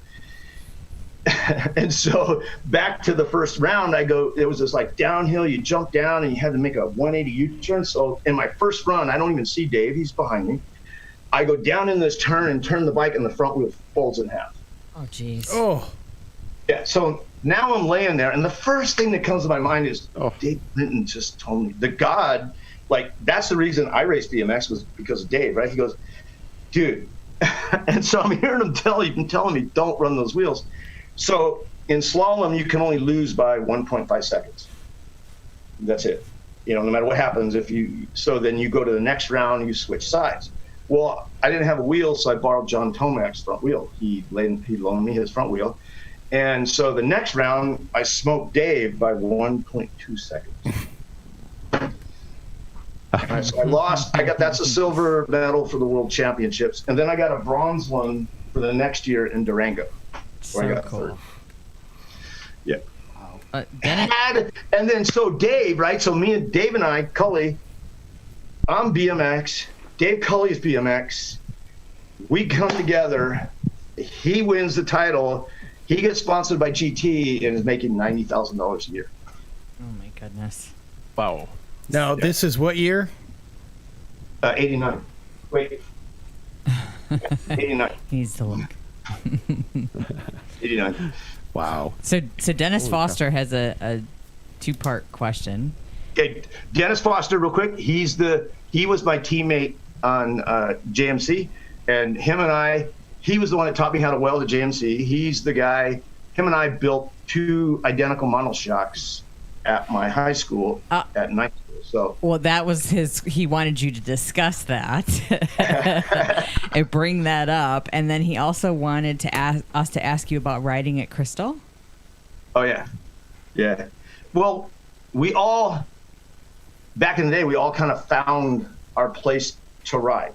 And we all developed, and we would go and build jumps. And Dennis, even though he credits me a lot with kind of my riding skills and what I did back then, but I believe, you know, each rider learns from another rider, and he was very meticulous because he's super smart. And so by riding with him, I learned how to pick things apart, you know, like, hey, this, and you probably need to ride over here a little bit and do this. And so Crystal was was like the first place like Honda Hills where I trained 4 hours every day. But it was a road that came up the middle of a place where they were going to put a house on top of the hill. So the jumps were bigger at the bottom and got smaller as you went up. So there was these jumps at the end that were pretty like 30 feet down, and it was pretty epic. But Stu Thompson, Dennis Dane, and Tom Lund had this monoshock. And so Dennis and I, because he's the welder, he welded them all. And we built two identicals, bought Bose Mulholland shocks, and I got some forks from Adam Cox, who was on JMC. And so we built these bikes, and they weighed 52 pounds. Whoa. 52 pounds. You had to run 7.5-inch cranks just to get them going. But both Dennis and I, we jumped 8 cars on them. Wow. Nice. Yeah. Whoa. So that is. I mean, I don't know much with that guy, and he says a lot that he learned from me. But I think it was a shared benefit for sure. And then I got here's a funny story. And then I bought a CR 125, 1976, one of the red ones, from the guys who helped promote the very first Super Bowl of motocross at the Coliseum. We would sell T-shirts at those events. So I was at the very first Super Bowl of motocross. Well, he had a Mustang. Actually, his mom had a Mustang, and I don't think his mom ever knew that we threw my CR 125 in the back of it, in the trunk, hanging out from La Mirada back to West Covina. Crazy. Oh. In the back of a Mustang. We did not scratch that car, though. Wow. So, Andy Ruffle, he was in the Kellogg's commercial. He was the sports commentator that did all of the Kellogg series. Anytime you went to England, he was the TV commentary guy. Yeah. And I made him crash his car, and I'm sorry for that. Well, I'm going to guess that maybe that's what he's getting at, but he writes in the chat, ask Harry if he has any, quote, off-track, unquote, memories from the Kellogg's TV series for viewers in the UK. Well, that's tight. I think that, in life, people build their own little comfort box that you're comfortable in. Sure. Right? And anytime you kind of go over the line in your own little comfort box, you get kind of nervous, right? I mean, and this goes back to the Eddie King story I was going to tell you about. Eddie and I would take turns, like 1 week, because we raced 42 weekends a year. We were on a plane on Friday morning. We got back on Monday. So we would take turns. I would grab the rental car, and he would grab the bike bags. It sucked grabbing the bike bags. That was the worst job. So we would always, when I'd pick up the rental car, the object was to try and scare Eddie to death. And Eddie would try and scare me when I was the passenger. And so I don't think we ever actually scared each other, because we're still here. But because our box, or like a scary box, or whatever you want to call it, is kind of bigger than everybody else's. If we get back to the Andy Ruffle thing, Stu's in a rental car. Eddie and I think are in a rental car, and I think we're going 100 and I don't know. The things were wound out at 103 or something. And Stu and I are both in mirrors. We're going down the motorway or whatever it's called, and we're bumping mirrors, and I'm trying to adjust this mirror with my passenger mirror. And then unfortunately Andy Ruffle got involved in his personal car, and he kind of got, as you put, he got high centered into a guardrail and ripped his oil pan off. Oh wow. Now Andy was the one interviewing you, right? Yes. All right. Andy, I need you to message the show. I totally would love to have him do a voiceover. Just one, buddy. Just one. Guys, and that's like this BMX. I mean, we have friendships that go on forever. Right now, this with you here is an example of exactly how small it is with Mo and Chris and everyone that's helped us out. So we, thank you to everybody. It's a pleasure to have you here. And we're going to pause for a few seconds. And we got our... Just getting started, right? Huh? just getting started, right? Pretty much. I mean, we're starting to get into the late 80s, so yeah. Yeah.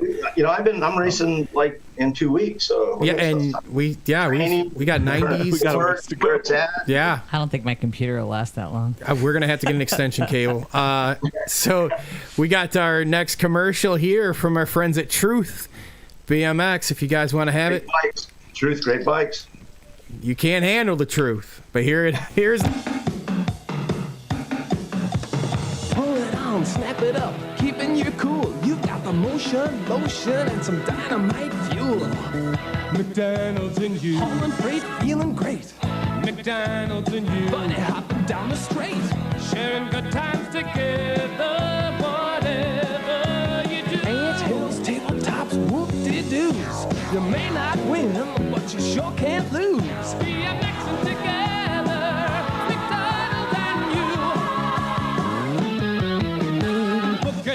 Cooking, everybody looking at you. Roosting round the turn.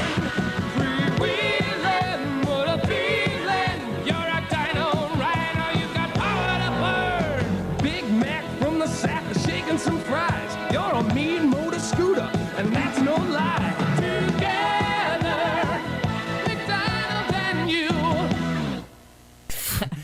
And we are back. Thank you, Truth BMX. Billy, you better put that whiskey on ice. It's going to be a long one, my friend. Thank you.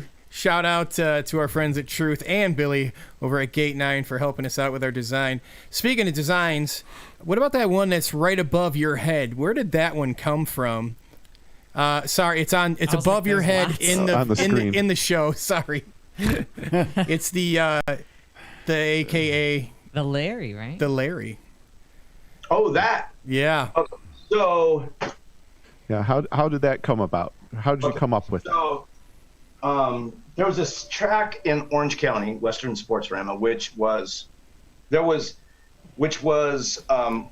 kind of the competition to, not the competition, but there was the Orange County group that raced there, and then you had the group, NBA group, that raced at Valley Youth Center in Encino, and those guys were badass boys up there. So if you went and raced at the Valley Team Center and you didn't have your stuff together, you're going to get beat up. Not beat up fisticuffs, but you're going to get knocked down, taken out.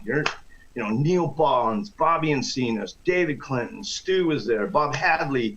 There was just so many guys that came from that part of town, and they raced a lot different than us at this super preppy Western Sportsorama area. Okay. So cool. But if we kind of get back to Greg Hill, probably one of the best sprinters the sport has ever seen, I think. But he was 12, and I mean this in the most polite way, but he was a pain in the ass. Because he wanted guys like me and Stu and Jeff Batima to chase him around the track. So he would come by and kick your bike, and then you would chase him. You'd never catch the guy because he was so quick, but that was his game on how he learned to, accelerate, because you think you have him and you're just about to run into his back tire, and then you take two cranks and he was 10 feet away from you. So I figured out a way. He would always sit on top of this tabletop on the first straightaway at Western Sportsorama. And so I figured if I went up in the middle of the jump and he's way over here on the right, and if I could get my back wheel over to his visor, I can knock his visor out and he won't even know it's coming. So I just kept working on this jump and working on getting my back wheel over there, and pretty soon he caught on to it. He knew what I was trying to do. So I figured out if I move further away from him, I just got to flick the bike further away from me, and he's going to see me way on the left side of center of the jump, and he's going, there ain't no way he's going to hit my visor. And so I'd flick the bike and I would knock his visor off. And so that's kind of where, I don't know if I ever actually hit his visor or knocked it off, but that's where the jump came from.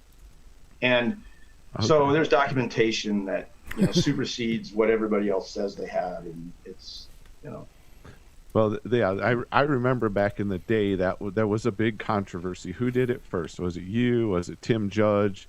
You know, who did it first? You know, and that was the big thing.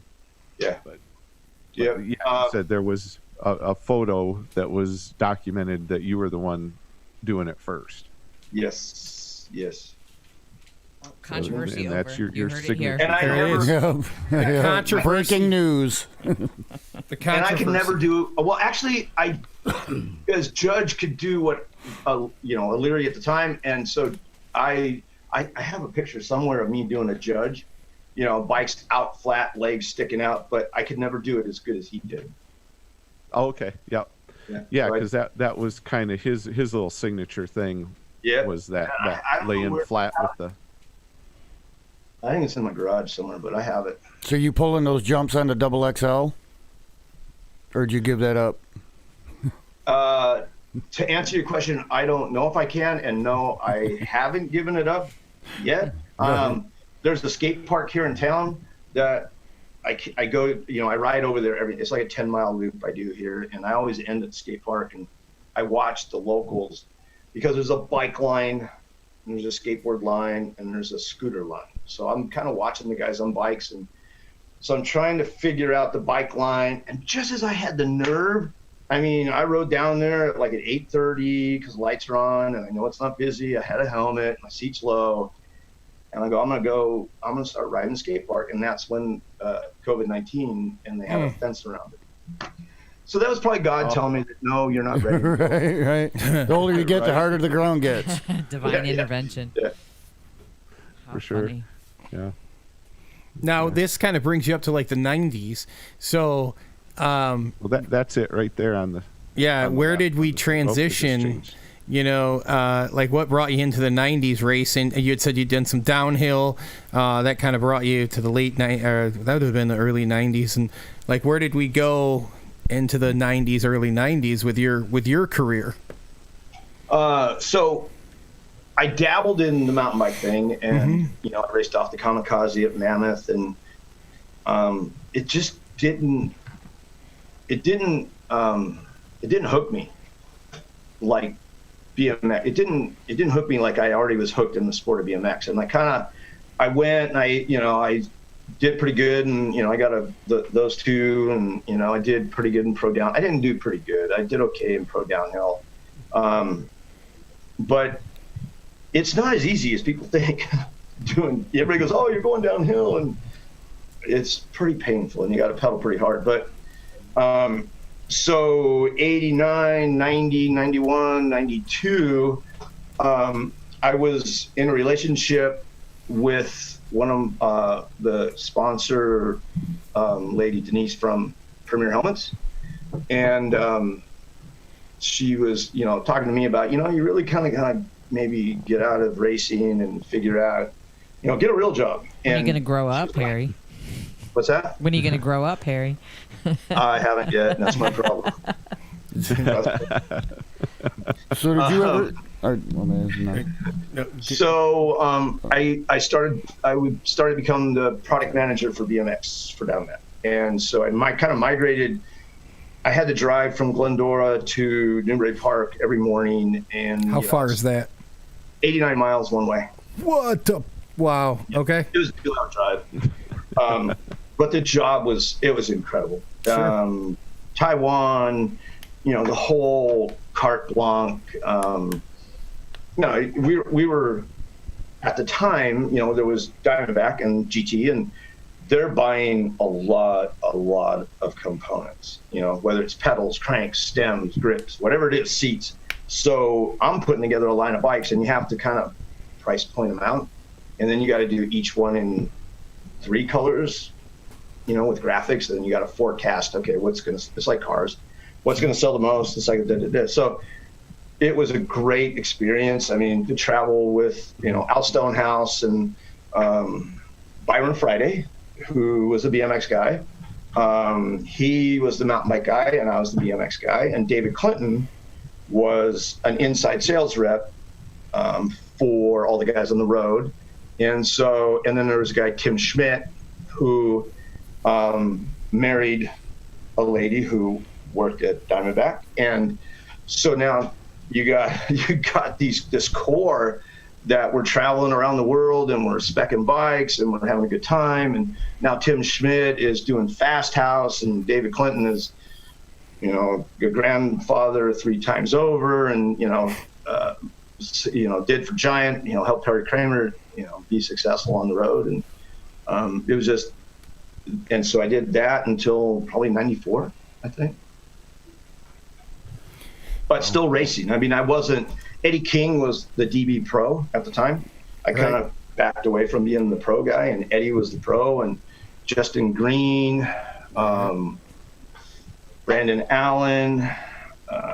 There's a photo that's floating around that I have it here, but it's that group. It's me and the product manager, not in a uniform, and then those other guys.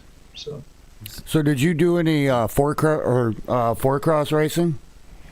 No, that came later. Eric Carter. That was Eric Carter time, and Mikey King time, and and so I had kind of already gotten older, and so I wasn't able to keep up with those guys at that time. So I had to, kind of humble myself and say, okay, I'm not that guy anymore. But when I left Diamondback in '93, or I can't remember what year, I was hired by a company called Balance Bikes. Ah, yes. And it was a startup company owned by a couple very, very smart and wealthy Taiwanese gentlemen. And I had sponsored Mikey King, John Purse, Matt Hayden, and Greg Hill, and then myself. And we sponsored Mikey King. We sent him to France on a tub. I mean, it was a tub of a dual suspension bike. It was off the shelf, Taiwanese. It had good suspension on it, had Pro Forks on it, had some really, really good suspension. And he won in France the World Downhill Championship. Wow. On a balance. Cool. Yeah. I mean, so, wow. And then that year, because now he has a chip, he goes, I won the world title. I want to go race Norva dual slalom. So he won the national championship dual slalom on a balance for us. So now we have world title, downhill national dual slalom title, and now we need to have to market it and sell it and promote it. And so I had worked with a guy named Sergio Bravo of Smith & Smith Advertising, and he came in and he was doing some of the Diamondback stuff later as kind of I was washing out of the Diamondback thing and into the balance thing. And so I said, he's the best guy to create an image. He created an image, and then we ran with it. Won ABA Bike of the Year, and got Greg Hill, John Purse, and Matt Hayden on bikes. So just a quick story for you. That was Balance was the Killer B. That was my first race bike that I owned. That was a badass frame. And it was my now still to this day the reason Mr. Purse is one of my favorite pros, because that was his thing. Yeah. Oh yeah, Purse. Yeah, Purse was he was badass. Unfortunately, I don't know if Mark Browning's watching, but I still have to apologize every time I see him, because he rode a balanced cruiser. Okay. And these bikes were 7,000 series, super light, thinner wall tubing that we probably should have used, and we did. And so Mark Browning is leading the ABA Cruiser National #1 title. So he's leading, right? Going into the Grands. The Grands this year was in Oklahoma City. He's in the main. All he has to do is probably, as far as I remember, just roll around the track, and he's the national #1 cruiser. His freaking head tube falls off in staging. Oh yeah. Yeah, that's a sign. Oh my gosh. Just falls off. He's just sitting there, and the front end falls off his bike. So now and he's probably 6 motos from going in the gate for the biggest championship. It was his. He didn't win it because his bike fell apart in staging. Sorry, Mark. Man, that's a terrible thing. Yeah. But it's better than on the track. Do we? We're gonna check in with Melissa. We got any questions in the chat for Mr. Harry? Yeah, Craig is wondering if you wanted to talk about what Leary Dirtworks is about and what you made or sell. Yeah, I did actually the Dirtworks was it was in the middle of the Diamondback balance thing. So when I left Diamondback, I thought, hey, let's, do Dirtworks. And so I used Sergio, Sergio did the graphics. And so if you, in some of the loop that's going through here, you'll see the uniform that he designed. He did all that. And, I ran, my wife and I ran a company, and she was pregnant with my daughter, Brianna. And, when you're doing a company, you don't have health insurance and you don't have all these things that you need to have and grow up. Sure. Right. Right. So we decided, we'll close the company and get a real job and, get health benefits. But Dirtworks was really cool. It was fun. I had 3-inch head tubes on the bikes, on the smaller bikes, because if you're small, you don't want to have run upside down stems. It changes how the bike pulls up. It's just a different leverage on the front of the bike when you run your stem upside down. And, in order to get your handlebars low enough. So came up with a 3-inch head tube. And I had not a chain guide system, the chain preventive system on the back of the bikes. Because back then the pros had really just started training super hard. And they were getting super powerful. And they were popping chains, and when the bike flexes, the bottom of the chain gets really loose, and it'll pop off the back of the freewheel. So I came up with this thing called the Painkiller, and so the bikes had that, and I believe they're one of the first bikes that had came with chain tensioners, when you bought the frame. So did that for a while. So Dirtworks is no longer. You got any product around, or you got anything in storage? No, there's a hat back there. Oh, there you go. The Soul Survivor. Memorial. Yeah. So yeah, and it's got the Leary on it. Very cool. That's cool.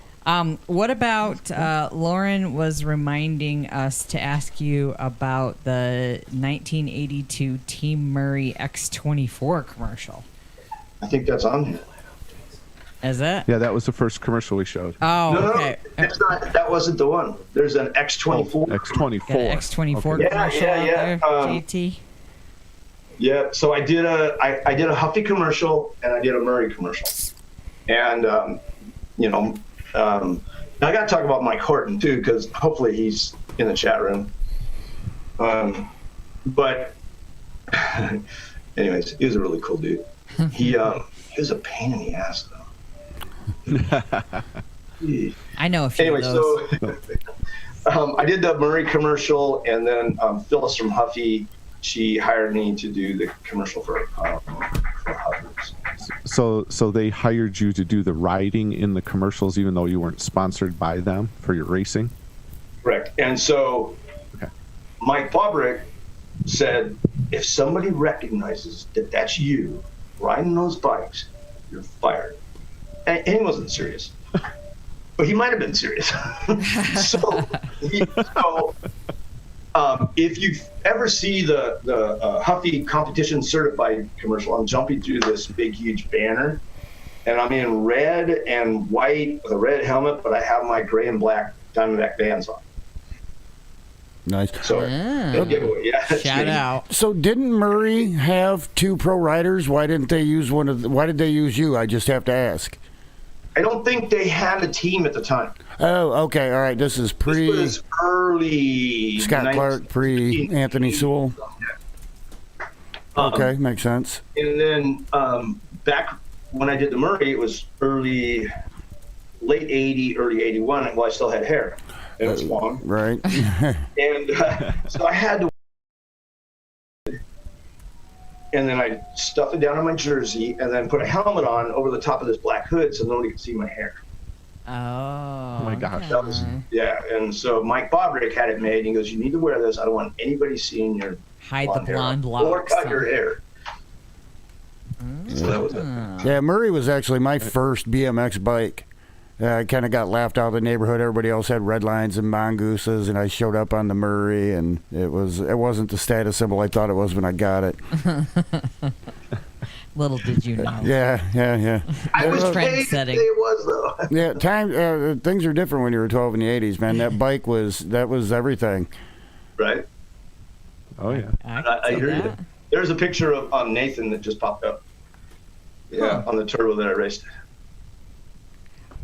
So tell us a little bit about your, and maybe you did touch on this a little bit, so I'm just kind of catching up through some of this, but about your GPV downhill days. Did you kind of talk about that a little bit?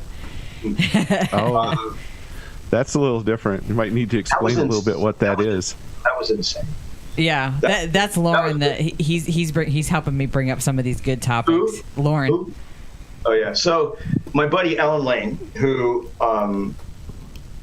was a very, very fit road cyclist, he actually taught me how to train and helped me, learn how to train and get in shape and learn how to, go fast and do all the things that you need to do as a pro. Well, he had heard about this thing that was happening, and so I took a Diamondback Hot Streak freestyle bike and I turned it upside down, and so now I had a little bit of rake in the front end, and I bolted two 25 plates and two 10-pound plates to the frame. Really. Wait, what? Yeah, like you heard that right. You mean like the ones that go on a dumbbell? Yeah. Or a barbell? Gravity, right? Yeah. Well, I think we need to explain what this is we're doing here. What the sport is. Yeah, we're pretending that we're Kenny Roberts, all the famous road racers, and we turn these BMX bikes to downhill road race bikes. Wow. So the Grand Prix motorcycle racing. The faster you would go, and so we're racing Glendora Mountain Road, but the grandfather of the entire GPV happened at Palm Springs on the Tramway Road. And Dan Hannebrink, Tommy Brackens, and a couple other guys had these full-on fairings, right? And you had to, everybody was at a dead stop, and you had to get your stuff going, and then, like a skateboard, just run as fast as you can, and then get on, and then get into a tuck. Well, I designed a fairing that had a Oakley lens cut into the front, so I could lay down and look through my lens. Yeah. So these things look like these things look like those Grand Prix motorcycles. Exactly. They race those big road bikes. Yeah. But they have no pedals. There's no pedaling. No pedaling at all, dude. You push the thing and you got it going. And I would hole shot.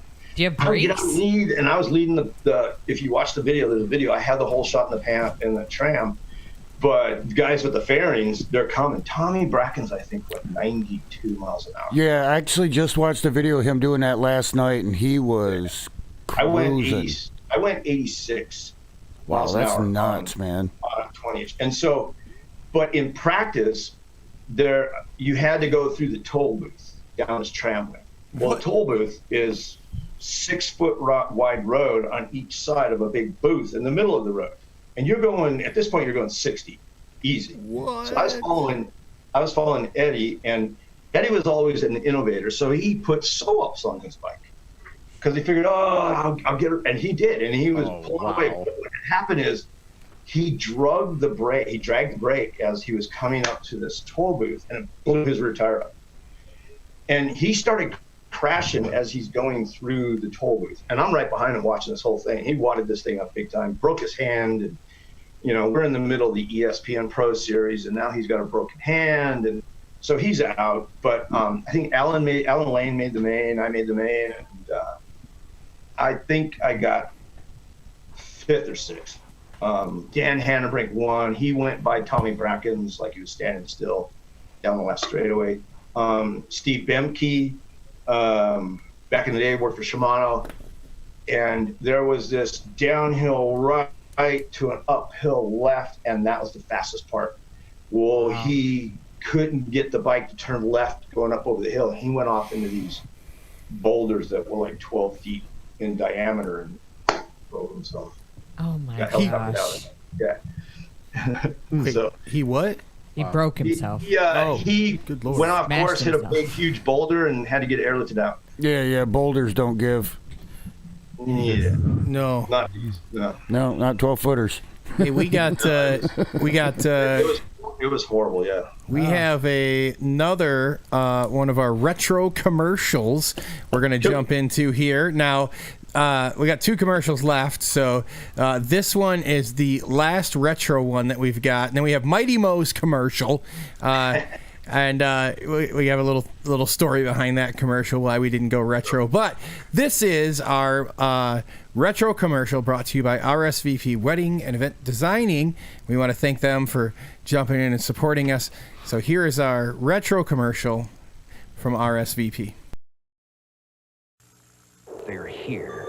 From across all 50 states, the 1986 miniature license plates, free inside Honeycomb, Florida, Michigan, and this, the See America plate, which makes you a winner of a dynamite family vacation to fun places from Walt Disney World to Hawaii. Details on specially marked boxes of Honeycomb cereal. Odds of winning 1 in 620,000. For a free entry, write Honeycomb, P.O. Box 5470, Ridgely, Maryland, 21660. If you get yours today, who knows where it might take you tomorrow. All right, we are back, and we want to thank RSVP Wedding and Event Design. John, Lynn, always a pleasure. Thank you so much for helping us out. They provide a lot of support here with, mixer boards, cables, wires, me calling and cussing and swearing because I can't figure out audio and signal flow. So thank you, John, Lynn. And, if for some reason any of us or any of the viewers end up wanting to have a corporate event, wedding event, or anything like that in the Midwest, no weddings, call them. Well, we did Jay. He's our video guy, and his brother. We did their wedding too, and it was nice. So we're back and we're hanging out with Harry. Thank you again for joining us this evening. And at this time, it's time for you to give your shout outs. So we'd like to hear who you'd like to give your shout outs to. Wow. Well, I don't know who's in the chat room, but there's so many people that you come across and you're a part of that. You don't really you don't know how long you're going to end up being friends with people, and people that change your life, and not change your life, but because that's not how it works, but makes you a different person, a better person. And it starts with Jim Melton and the whole JMC cycle. Sandy Finkelman, Eddie King and I traveled the world together, and he got hurt, and that's really that's tough, and because we all think we're invincible, and nothing like that can ever happen, and and when that happens really close to home like that. But all my sponsors that I've had over the years, it's just, and the ones I have now, Ellen Lane, Lauren, Stu, Greg, and these guys, you can never compare.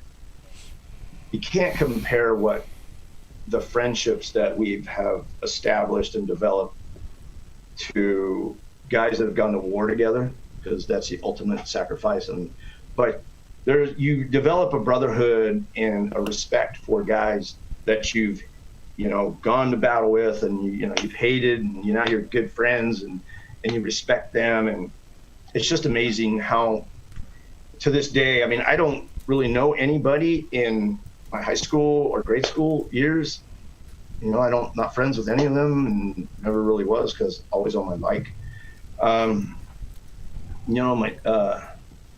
It's just I don't know who's all in the chat room, but if you guys showed up and hanging out, this is an amazing thing, and I've been blessed and to have good sponsors, and I have some good ones now, and 6D, Garnet, Fast House, Rival Bikes, Box Components, AME grips. I got some signature AME grips from Kevin Schwab, and who used to be a freestyle guy for Diamondback, and so it could go on, and the pictures that are that are popping up on the screen down here. There's so many that I kind of picked them because they represent a lot of what my life was about. in what we as kids were asked to do for huge corporations. I mean, I was responsible, now we call it the Odor Dome tour, but like that picture right there, that's the Diamondback team, and I had already just become that's when I had hair. But, you know, I'm flying into Detroit, Michigan, and I'm picking up a brand new motorhome and a brand new trailer, and we're going to be in this thing for 8 weeks on the road back east, and I got to take care of the kids and this and that, and, you know, it was the hardest of times, but the best of times, because the parents that sent their kids out there, they trusted a 21-year-old, and you know, it's kind of like what happens in Vegas stays in Vegas kind of thing. Right. Sure. Yeah. You know, and the motorhome tour, we called the Odor Dome tour. It was probably the best ever. I was the driver. I was the oldest guy, so I always had the back bedroom. But the other three guys, Rick Palmer, Doug Davis, and Matt Hayden, were the other three, you know, that were on tour. And then we would fly, the rest of the team would fly in. We'd pick them up in the motorhome at the airport. But those three guys had the race. There was only 2 beds, so one of the 3 guys had to sleep on the floor. Was it racing for the beds? So they're racing for the beds. Oh, that's cool. You know what? Infamous stories. So, you know, you got Rick Palmer, who's, you know, he's a badass, and Hayden, who's a badass. But I think you got Doug Davis, who is the baddest of the amateurs at his level, and I think he was the amateur back in the day, wasn't he? Yeah. And I think the second week on tour, and it went based on your last finish. So let's say you had a really good Saturday, you got the bed for one night. But if you had a bad Sunday, then you had to go the whole week on the floor. Oh, harsh. Oh, so man. harsh. Motivator. It was great That's for a me really because I small knew where motor. I was sleeping every night. So it was really fun. So Doug had one bad finish on a Sunday, and he went the rest of the tour and never lost. Yeah. Oh, and motivation. At Hayden, he was on the floor most of the time. Now, you and I, we had chatted a little bit earlier when you called me, and you had some news you wanted to share about one of your current sponsors, and it was a very fun topic that we spoke of. And yeah. Okay. So for those that don't know, that are watching, we're based out of Michigan, hence a few times when we give some Michigan shout outs. Now, here in Michigan, it's been 8 years. The laws have been pretty laxed on cannabis. You just need a prescription and you're good. Then recently, at the end of last year, right? Or was it 2020? Yeah. You don't even need a prescription anymore. You can go get it like a lottery ticket. So that said, we're a pretty laid back state here. We're not Denver, but we're pretty laid back. And it was really funny because Harry's like, look, man, I got this new sponsor, but I don't know. And I was like, look, it's Michigan. We got cars. They sell weed here to anybody. You get a lottery ticket, you can get a 40, you're good to go. But now, Harry is not sponsored by marijuana, just for the record. But he does have an amazing sponsor that I think is in front of what they're doing, and more people need to check this out. And I say that with all conviction because it's something that I've used and even Melissa's used. So with that segue, I don't know how much more I can build it up with confusion. Take it away. Well, so, you got CBD, and so I've asked the sponsor of Pharma CBD. That's my sponsor now. There we go. Pharma CBD. And I got the oil, a bunch of chewables, and it is, I asked him to send me some bullet points, all right, because I really don't know. But I do know that I am 61, and a lot of us are in this group are older, and CBD has proven to be a viable way to help your body feel better, take away the pain, and so there's so much. And so I asked him to send me some bullet points because I really don't know that much about it. So he said, Pharma CBD is a private brand of hand-selected, high-quality products created with the goal of improving the well-being of their customers.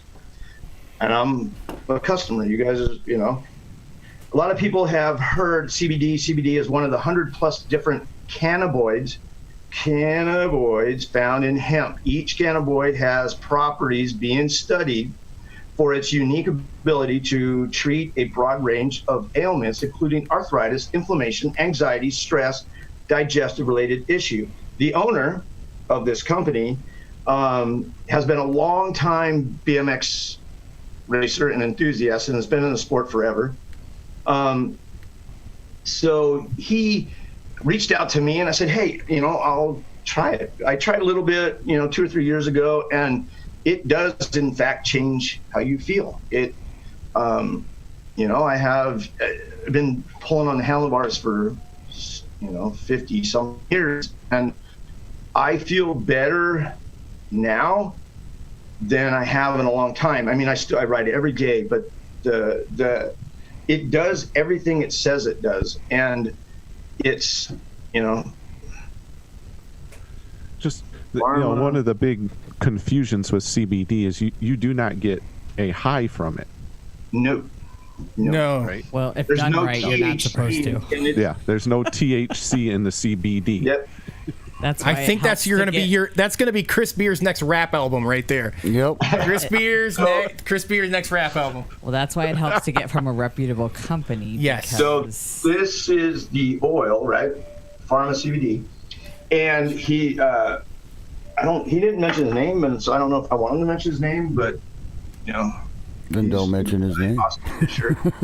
If anybody's curious, they can check him out on their website, which is and so you know, I talked to you guys about, hey, can we talk about CBD? And you know, he does the smokable line, and he's, you know, I never heard the word blunt before, and he goes, well, I got these blunts, and I can send you, and I go, I'm good. You know, he even has pet products. But you know, it's great. It's, you know, it's pretty cool, and I just want to be able to talk about it a little bit.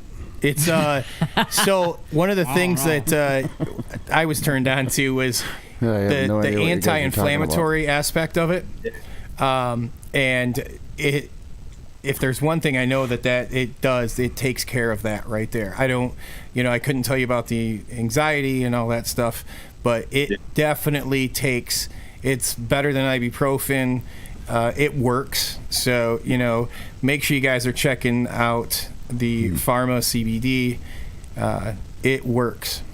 Yeah, the oil, he educated me on when you take the oil, like some CBD oils, which, because it goes under your tongue, it's pretty immediate, and the digestive parts, you lose some of the effect, but that's more of a supplemental on the chewies and that kind of stuff. But when you put it under your tongue, the good stuff, there shouldn't be anything left to swallow when your body absorbs it all. Some of the CBDs I've tried, it, you know, you do that, and you have that byproduct hanging out in your mouth. Yeah, and then, you know, this stuff, there's nothing left. You know, it absorbs into your system. So, anyways, I know that I probably wouldn't have, you know, got involved, but you got a lot of the motocross guys. You got Jeff Ward, you got Chad Reed, and you know, they're endorsing different brands of CBD, and you know, and I went to a pole position event that was a fundraiser for Road to Recovery for injured motorcycle racers, and Jeff Ward was there, and so, you know, picked his brain on CBD, and you know, I mean, this guy is, you know, obviously Jeff Ward, right? So, guy's been beaten, battered, and torn, and you know, for years and years and years, and still does it.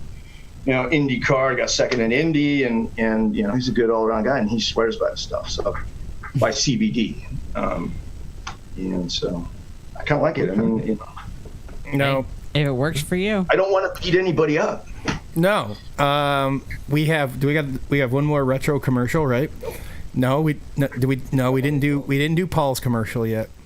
Yeah. No, we didn't do it. By the way, Craig has found a I saw Leary Dirtworks 24-inch frame with the original box on eBay in case anybody's interested. I want to see how much this thing costs, first of all. He didn't list a price. We're gonna open this right here. Okay, while you're doing that, I wanted to mention to Harry that Alan was in the chat and has been hanging out with you. Amazing guy right there. I mean, Nick Roberts. That dude, he built some amazing race wheels for me for many, many years, taught me how to train, and we were actually racing road bikes back from, we would always train around Putty Stone, and I would just sit on his wheel and hope, and same with Dennis. I would sit on Dennis's wheel, and when he was on road bikes, and he was a Cat 1 for a while, and Alan was a Cat 1, and I just did my best to stay on the wheels. And so Dennis and I'm feeling pretty spunky this day, and I go, dude, let's race back to your house. Mm-hmm. So, all right, you're on. So we take off, and I go my way, and because I think I can beat him if I go this way, because you got to cut the lights, and you got to do this and this and this. And as I'm going by the Covina Valley Hospital and Fire Department, there's an ambulance leaving. I'm thinking, oh no. So I go I race to his house, and I'm there, and he never showed up. And so I just, on a whim, I rode back to Covina Valley Hospital, and I walked in, and I go, hey, did you guys bring in an Alan Lane? And I go, yeah. So he got hit by an RTD bus. Oh, Jesus. Oh. We were racing back, and, destroyed his knee, ruined his cycling career, and he had come through a gas station, because, I mean, there's no stopping at red lights, and there's no this, and there's no that. And so he had cut through a gas station and was coming out the driveway, and there was a bus coming in. That's awful. Good guy. And that's guys from Australia that just popped up over here. That's Nathan and Pete. And Eddie's right here. Yeah, Vinny. And so, real quick, see that picture right there? Yeah. Oh, they can't see it. Oh, we can't see that one. Oh, okay. So yeah, you see my face right at this is kind of a cool story, and these little cool stories kind of make you understand a little bit about where you're at and the things you do. But at the 2017 Worlds in Rock Hill, North Carolina, we had met the pastor from Rick Hendricks Motorsports there, and so he invited us to come to Rick Hendricks and get a tour and this and that. And so we show up at Rick Hendricks, and so we're talking to a secretary, and she's communicating to Chad Knaus that, hey, there's some BMX people out there. And so Chad Knaus comes out, and apparently I was his guy when Chad was growing up. So I was signing an autograph for Chad Knaus in that pictures. So that was kind of wow. Yeah, so he came out to get an autograph from me, and we came there to get an autograph from him. And so it was that moment. I mean, there's you can win a lot of races and you can do all these other things, but it's those little tiny moments in your life that you go, wow, Wow. Yeah. 7-time NASCAR championship winning crew chief right there. Wow. Yeah, Chad and he Knaus. came out, and he's looking, and I was in another part of the building, and so Maddie comes running, you gotta come out here, Chad's looking for you. And he goes, dude. So we had these shirts made, so I'm signing a shirt for him, and then he brings us into the back, brings us into his office, and gives us a bunch of team hats that you can only get when you're in the winner's circle. So, and I think I got a couple of them sitting around here somewhere. But Hey, we are gonna do our commercial, and when we come back, we have another one of your friends, another big name guy. He's got a question. He actually just rang me up on the phone. He wants me to ask you a question, and we're going to let everybody know who this big name was as soon as we come back after it's our last, right? It's our last retro commercial. We haven't done Moe's yet. Oh, we did. We got to do Moe's. Oh, sorry about that. I stepped away to take this phone call. So we're gonna do Moe's right now. All right. So we're gonna do Moe's commercial. Mo, thank you for joining us. Be part of the ultimate BMX pit party away from the track. all the fun of hanging with your friends, like at the races, without the stress of competition. Nothing like this has ever been done anywhere in the world for BMXers until now. Enjoy the beautiful Royal Caribbean, Navigator of the Seas cruise ship, with special guest Dr. Smooth, Craig Reynolds, T-Bone sponsored dodgeball tournament, and so much more. Take in the sights while creating memories that will last a lifetime. Make this Labor Day weekend memorable as we kick off the inaugural sailing of the Mighty Mo's BMX cruise. The Caribbean better be ready. Riders ready? Watch the waves. That's cool. All right, and we're back. Hey, I always wanted to say that. Yeah, we're back. My headphones broke. We got a headphone Mighty issue. Mo's BMX you cruise. can have mine. These are the hats we got from Chad Canals at Hendricks. So there's one of the team hats. And so they would, obviously number 5, Casey Kane. And so these are. Oh, those are cool. Yeah. And you only got them if you're on the team. And then Right. we know the guys at JGR. And so we were able to go to JGR and, see the whole thing, on the motors on the dyno, the championship winning, what's his name? Who won the championship? Kyle Busch, Joe Gibbs Racing. You guys are listening. All right, Harry, a couple other people you might know want to say hi. Vinny Dufour Yep. says, what's up, What's up, Harry? I think I mentioned Alan Lane earlier. Jeff, is it Miliki? And I apologize if I'm messing names up. And then Jimmy and you got it. He says, I have such great memories. There was a couple kids in the neighborhood, and every time I got a new bike, they got my old turbo. Well, so he mentions that. He says, I have great memories of doing gate starts out of your driveway and practicing at Honda Hills with you. You were a huge influence and definitely helped keep me out of trouble growing up. I'm still riding your hand-me-down titanium Diamondback Axis. Thank you, my friend. Wow. That must be nice to get a hand-me-down from here, Larry. Right? I built it for him. And then Nice. Gave it to me. Nice. Jerry Hexum's in here. Billy Weeks. Billy Weeks, Mr. JMC. He was around JMC way back in the day. Little kid, fast Back kid. when, eh? Joe Rincon. Let's see. I know there were a couple of other ones up here. Names I don't recognize. We talked about Andy a little bit. I'm scrolling through here. So Geoff LaFontaine or Jeffrey. The question that Mr. Mike wanted to ask. Can't hear you. He didn't write me a question. No, He wrote it to you. he called in. Right. You need to tell everybody who that is. Yeah, so that's Hollywood Mike Miranda. Harry? Yes. Do you know that young man? Mike Miranda? Yes. Oh, hell yeah. All right, so he just called, and my apologies, Mike. If I'd have known you were calling, we would have patched you through and put you on the show. But his question for you was, what was your favorite Michigan track to race on? Waterford Oaks. Waterford Oaks. Waterford That's Oaks. a good answer. We like that. Yeah. Yeah. Yeah. You just, and we were always the Diamondback team was always treated so well at that place. The old couple that ran it, I can't remember who it was. Way back. It's Kelly and Lori Burnett. Yeah, and Deanna Edwards, who was a TT rider, a girl, one of the very first, famous girl riders.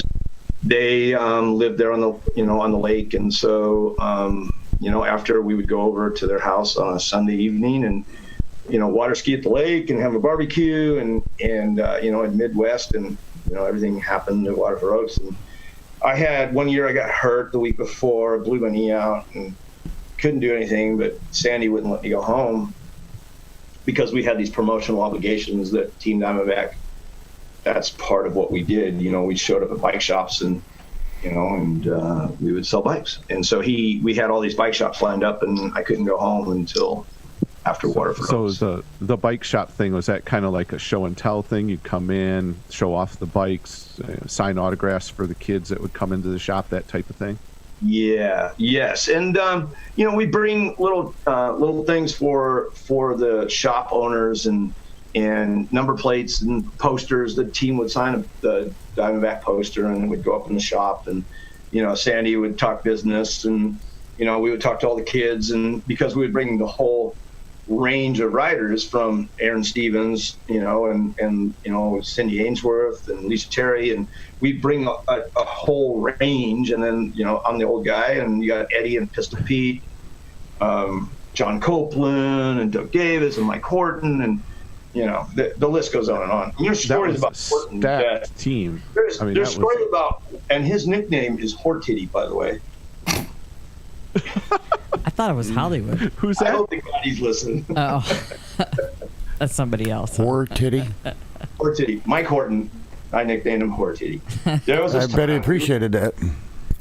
There was this one time we were in New Jersey, and this kid, he was a pain in my ass. He would, he'd go by and kick me in the shin, and I'd chase him around. And then there was this one time he threw the ball under the car, and I went to go get the ball, and he kicked me in the butt. My head hit the rental car, and I wanted to kill him. I wanted to kill him just in 30 minutes. Never caught the little shit. Never got him. Never got him. Mike says that he remembers the surf and turf at Waterford Oaks. Yeah, that was a little tagline they had up there. Yeah, surfing and turfing at Waterford Oaks. So we Awesome. found the Awesome. It was $430 for the Dirtworks 24 new old school frame vintage turbo Harry Leary squareback frame and box. Is it really vintage? In a box, huh? Wow. An original box, apparently. It's original box. Yeah. Yeah, that was that logo was a Sergio logo. S squared. Smith and Smith, and there is no Smith. No Smith. And there is no Smith. There is no Smith. It's Smith. Interesting. Now we've got a couple more of your videos here. The first one that we've got here is we've got a ROC race. Uh-huh. So I'll let you set this up, and you just tell us when to start it. So tell us a little bit of the backstory on this race, and this is the ROC race. Yeah. So that's the plate for it. That's what you get when you win ROC. You get a red number 1. Well, I'm a motocross guy, and when you're leading any motocross series, the leader of the series gets to run a red number 1.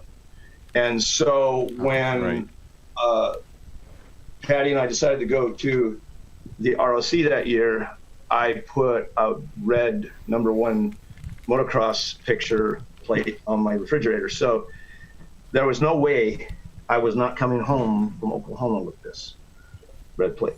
So I think I had lane 8. No, I had lane, I can't remember, lane 2 or lane 8.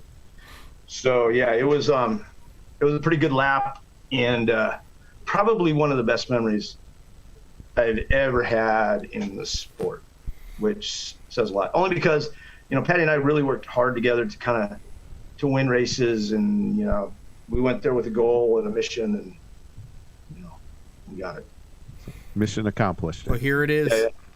Here is the 2005 ROC race. Boy, 1, 2, and 3. All right, 56 to 60 cruisers on the track. Fieldson, Wilt, Remkowski, Harris, Kramer, McKay, Hudson, and Leary as they chase it down the run right now. Into corner number 2 on your Race of Champions. Cruiser Main's coming on back at us right now, losing one. Second place rider taking a downtown detour up front right now, heading on at us. It looks like it is going to be rolling hard back up and around. Coming on down the line right now. It is your lead rider. That is going to be the 1 bike coming through, going to grab up the 1. It's going to be the 18 and the other 1 bike. That's Leary getting the 1. When you work really, really hard, you work really hard for that moment when you cross the finish line, and you can. I'm going to cry probably because. Well, it's okay if you do. We lost your emotional video feed, okay? So it's fine. Yeah, we cannot see you anymore, We can't brother. see you anymore, so you can just strictly say it's allergies right now. Oh, so I'm off. I'm not online. No, you are. We have your voice, but we lost the video feed off your laptop right now. Oh, okay. Yep.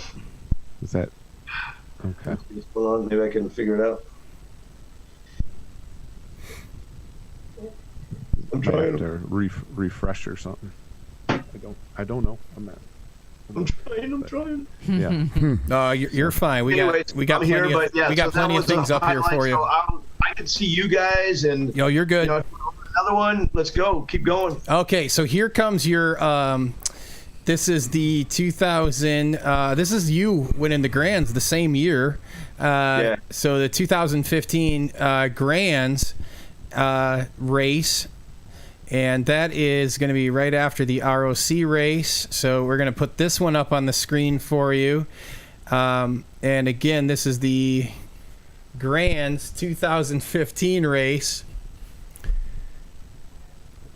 The 2015 race right here. Yep, there we go. So this is, yep, here we go. And there we are. Here we go, 56-60 cruisers. On the hill right now, Jim Kramer on the 1 bike. David McCloskey on the National Age Group 4. William Hudson on the 8 bike. Dave Harris on the 18 bike. Frank Godfrey on the 3 bike.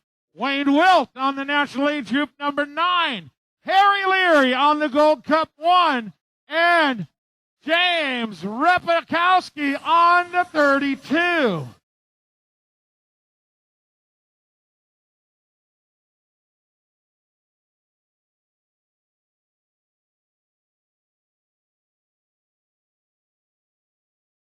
Gate is down. Harry Leary got a big pop right there. The Hall of Famer is out in front right now. Harry Leary with Jim Kramer into turn number 1 right now. Still, Leary, Kramer, 1 and 2. Dave Harris is in the 3. He's battling for the 3 right now. New leader taking over the 3, and it's still Harry Leary. Hey, Mike, about 28 years ago, I bought my kid a Diamondback Turbo Light. You know why? Right there, old Turbo coming at us in that final turn. Harry Leary getting it done, bringing him back to the line, the Gold Cup champion. Harry Leary going to score up the ace. Followed up, close one right there between McCloskey and the old CCH rider, Jim Kramer.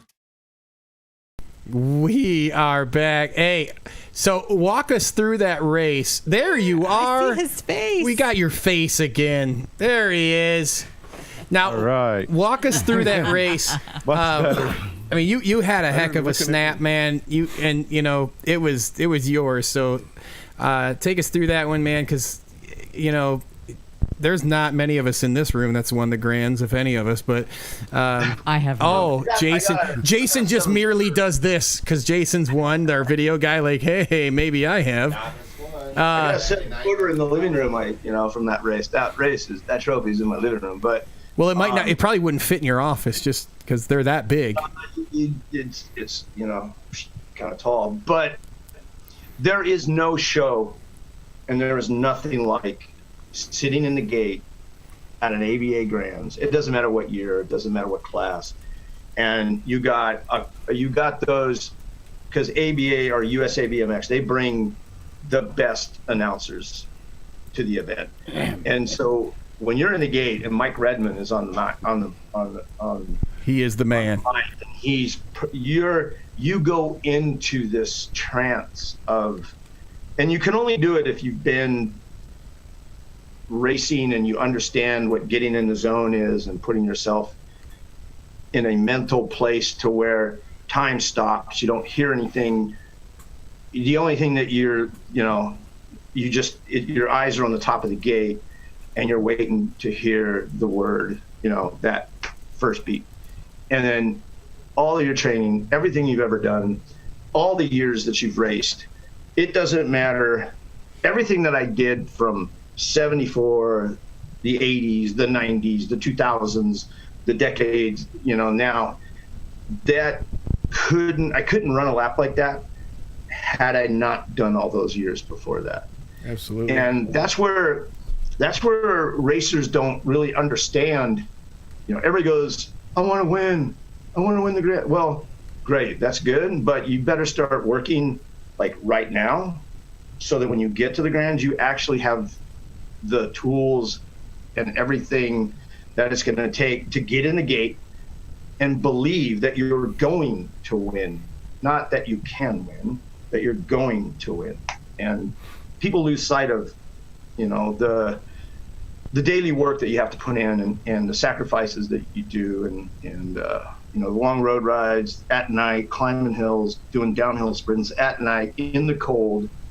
And all that comes to mind when you're in the gate. And so Patty and I went and saw the movie Creed that weekend. It just came out. And so if anybody's ever seen, I'm a huge Rocky fan, and the movie Creed, there's a scene where there's a couple scenes that stick out to me. And the first one is he talks about time, and time is undefeated. Time takes everyone out. It doesn't matter how good you are. It doesn't matter how great you've been. Or it doesn't matter where you're at right now. Time is going to take you out of the limelight, and there's somebody behind you because you're going to extinct yourself right out of, being able to go as fast as you used to go. So that's a huge reality check for guys like me that, don't want to grow up and just want to keep racing bikes. But there's a scene where Rocky takes Baby Creed and puts him in front of a mirror and says, "That's your competition." And so Baby Creed's looking at himself and going, you're racing that guy. And so as I'm rolling into the gate, I saw that vision, and I really and I used it at the ROC that night on Friday night, and I used it in the main and so that gate start that you saw was me visualizing that there ain't nobody else up here. It's just me and this gate. And I'm going to kick this gate's ass right about now. And, it's just, and that's what you saw was that pop. So, well, that, no, undeniable. Undeniable. You have been an inspiration for many, many, many decades, and I tell you, you keep us inspired. And when I say us, I'm talking the 40 and over crew, because I know we're the 50 and over crew. Or there's we have the 30, the 40, the 50, and we even have the 60 in our crew. I am riding 61 and over cruiser now. And I got to race Stu. And Stu's never been a slouch. And I heard he posted a little something. He goes, "I'll be ready to race anybody, anytime in my age group." And there is no better guy. I'd take second to Stu any day of the week. But it ain't the next time we get in the starting gate. I'm telling you that right now. So your best story, shotgun right now, your best story racing Stu Thompson of all time. Oh my God. Yeah, right. That's a lot of races, man. I know it is. Okay, so there was quite a few races in Memphis in the NBL days where it was a steel building, and the echo in this building was just crazy, and the crowd was crazy, and I don't know why, but guys just do good, and I did okay. I liked this building. I just loved the sound or whatever, and so I would love when you follow a guy that goes as fast as he goes, or a guy that goes as fast as Greg goes, or whatever. You get into it's like the funnest race ever. It's way better than winning a race, sitting on a guy's wheel. And then I remember passing him a couple times in Memphis, but the best part is we never, I think, well, there's a story to that. I had lane 8 at Western Sports Ram, and I got a hole shot, and I cut everybody off, and I knocked the whole entire main event down. All 7 guys fell for the first corner. And they didn't have a restart rule. So I went around and I won, and then Stu, there was a turn, and I had a fence for lunch. You probably know.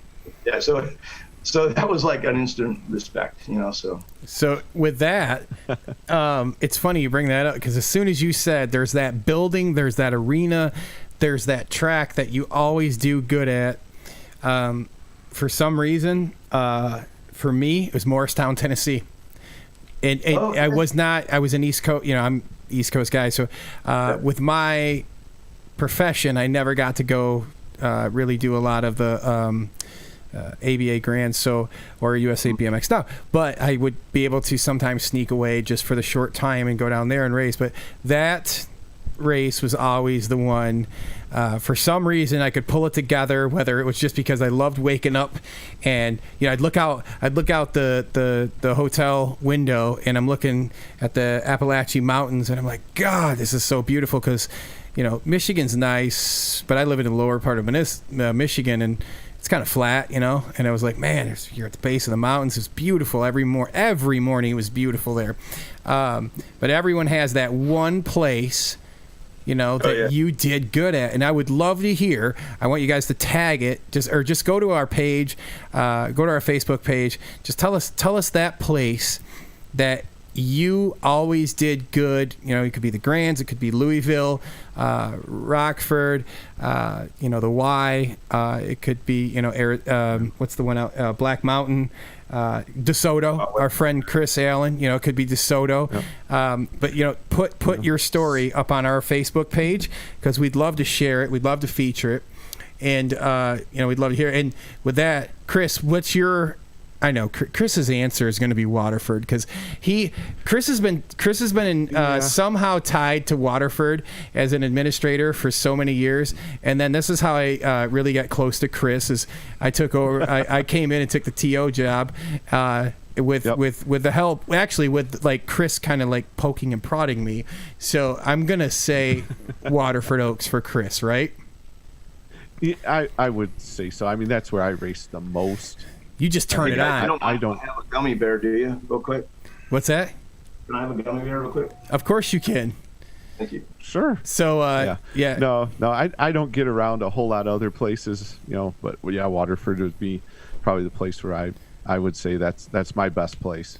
Now, I know your time was cut short from a car accident, Paul, but where would yours be? Oh, man, like I said, the chicken coop. The chicken coop? Yeah. Ottawa Indoor there. Yeah. Challenge Indoor. And Jason, I got to spin the mic. The chicken coop. It was an indoor track in the late 90s, late 80s, early 90s. It literally was a chicken coop, Harry, that they dumped the track into. And I'm going to tell you, I remember my one of the few trips I went, I was not, what was NBL? Novice, intermediate, expert? Yeah. Yeah, I was like an intermediate. And the Sonner boys were there, but I had the inside gate, and that's how unfair it was, because they had to start way out here and I started here. And I got them to the corner and they're like, who are you? I'm like, I'm just some novice kid. And when I move outside, you're all going to understand why. What was yeah, that track went from 20 foot wide to 4. God. It was like a goat path for after you got past the first turn. It was unbelievable. It was great. Some of the best memories you ever had. Yeah. You Jason, wipe out and hit a wall. Your track that you always did good at year after year that you traveled to. Oh, that I traveled to. Ooh. Hang on. There you go. Oh, look at this. New mic stand, working hard. They are. The place that I did the best that I traveled to. You got to talk into that mic, bro. Yeah, I know. I'm trying to think. And actually, I didn't. Waterford. First time on the show? No, not first time on the show. I know. I'm just kidding. I know. Wow. I would have to say South Park, Pennsylvania. It's because you're a jumper. Oh. Yeah. Oh, I got a picture. Real quick. It's really cool. Get that picture. I got a picture. Imagine that. Full screen. This is another 4-color spread, and this was a 2-page spread from North Park, Pennsylvania. And this is the race. This is the very weekend that Bob Osborne nicknamed me Turbo. Get out of here. And I was actually going to ask that question earlier. I don't know why that never came out. Yeah, where'd you come up with that nickname? But we got that answered. That's it. Because when you go on the road and all you're going to do every day is ride your bike. You've got rollers in the hotel room. You're going out on a train ride, and you're not doing anything but ride your bike. You get fast. So we were riding every day, and we got to this track, and it had the longest first straightaway. And for some reason, my legs were fresh, and I would get after. There's a jump back there, and I would just pull. And I doubled that weekend, and Bob Osborne nicknamed me Turbo, and that stuck. So that's where that came from. Answered my question that I never asked. Awesome. So there you go. we gotta throw over to Melissa. We have to ask Melissa, what do we have? Ask me anything. What? Well, we're gonna ask you. What do we have in the chat for questions for Harry? No, we're all caught up, honey. Oh, we were. All right, Yeah. fantastic. So we're all caught up in the chat. No one's got any questions. And Harry, any final thoughts, concerns, emotional outbursts? Now listen. Oh, dude, I'm on CBD. I'm like mellow. You're good. All right. So he's laid back, man. I'm on CBD. Yeah. You know, you kind of. You always hear the new school, the old school, and how much better the old school is than the new school. And in reality, that's really cool that they talk about us in the same sentence that they're talking about, you know, Jeff Upshaw or Connor Fields or, you know, Corbin Sherrod or Jeremy Rommel. But hands down, we were as good as we needed to be for what we were doing. And so those guys now they're machines. The training that they do and how they, you know, turn the cranks and, you know, even let's not even talk about the 3-meter hill, but you go watch these guys race the Grands and they never stop pedaling until the first turn. And there's a lot of classes that do that. But these guys are machines and they can ride unbelievable, and they are the ones that are carrying the sport and turning it into, you know, what it is today. And you know, you hear a lot of people talk about, you know, the negativity of, you know, why is the sport the way it is, and why it could be so much better if somebody did this and did all this. But the bottom line is, you know, USA BMX is a business, and they are very successful at what they do, and their package is proven, and it's a family-owned business.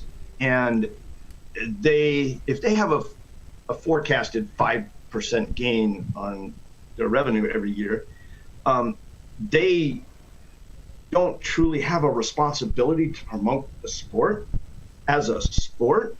I think that lies in the companies taking their riders and utilizing them in the proper way and there's a lot of clinics that go on, you know, that riders do, but they run a great package, and so we have to remember that they're a business, and they're not in the business to you know, do what we think they should do.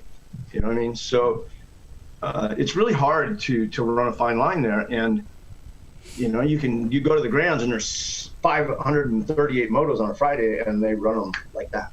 You know, yes, they do. And they put together packages. And you know, if you're a track operator, you know, I've been a track operator, and how much you do is limited on how creative you can be in what you're going to do in your local marketplace. And I'm not going to say that they ABA or USA BMX would, but I'm pretty sure if you came to them and said, hey, I got this really great marketing plan, and you know, this is what I'd like to do in my area, because I think I can get net growth, you know, and I can bring X number of new riders in and have new memberships, but I need you guys to maybe co-opt some of the advertising dollars with me, whatever that number is.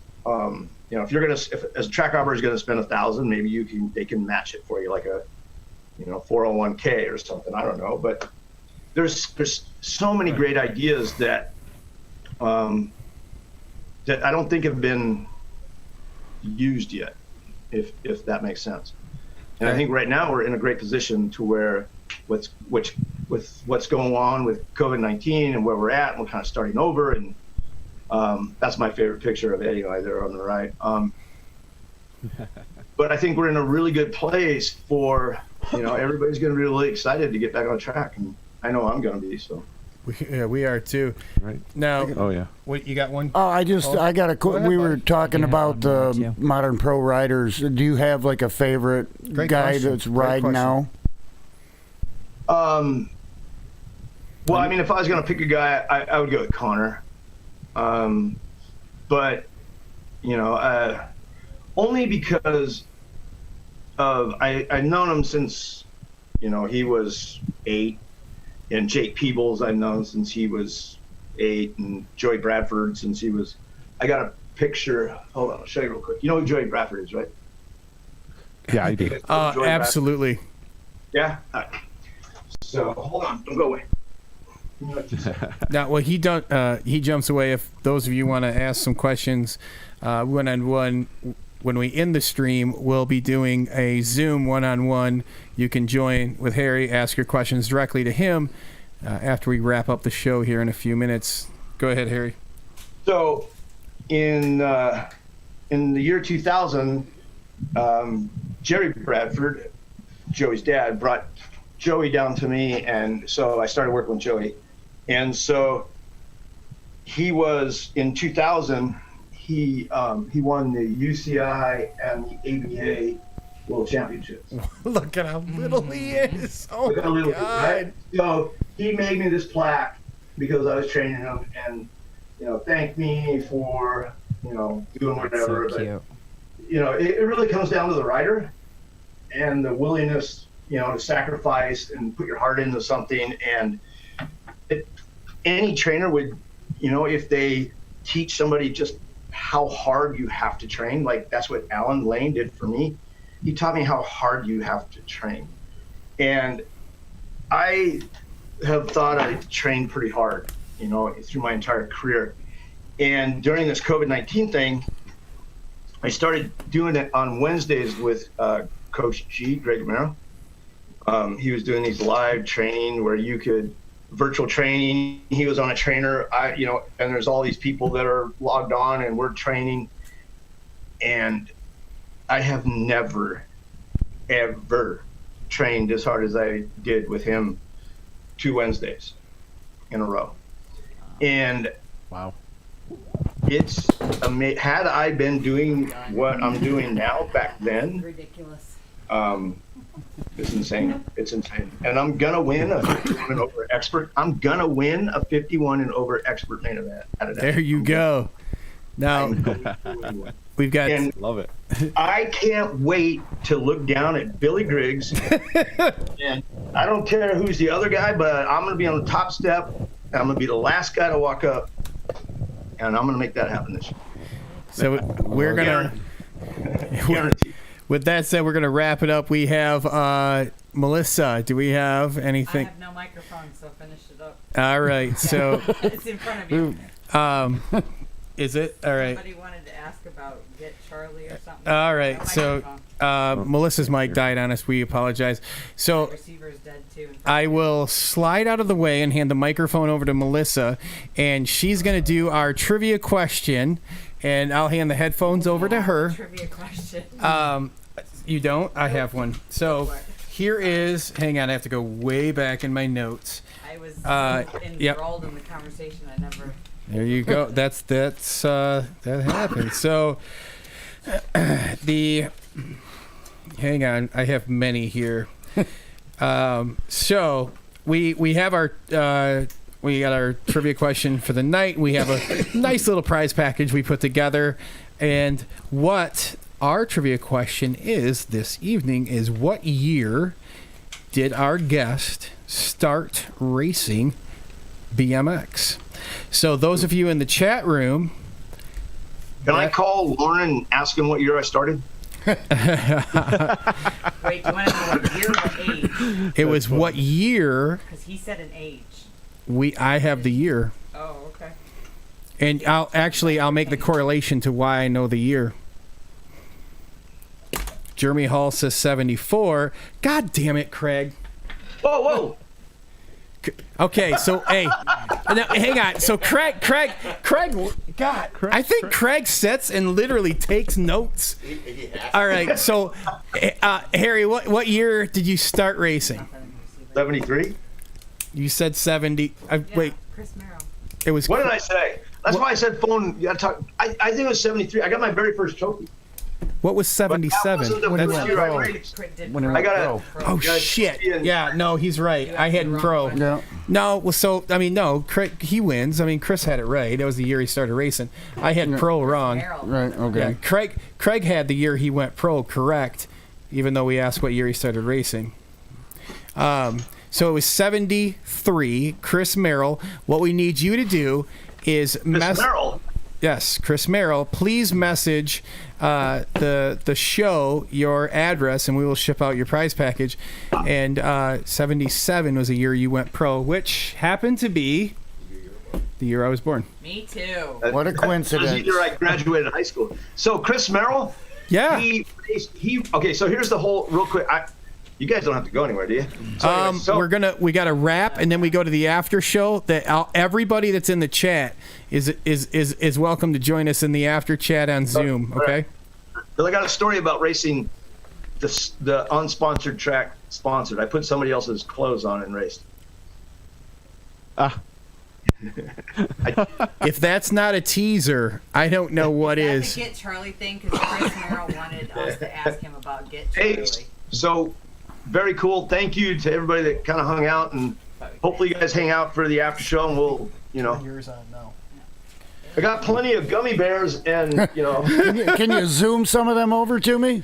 Yeah. Hey, Chris, hop in your helicopter and fly out there and get me some gummies. Bring them back.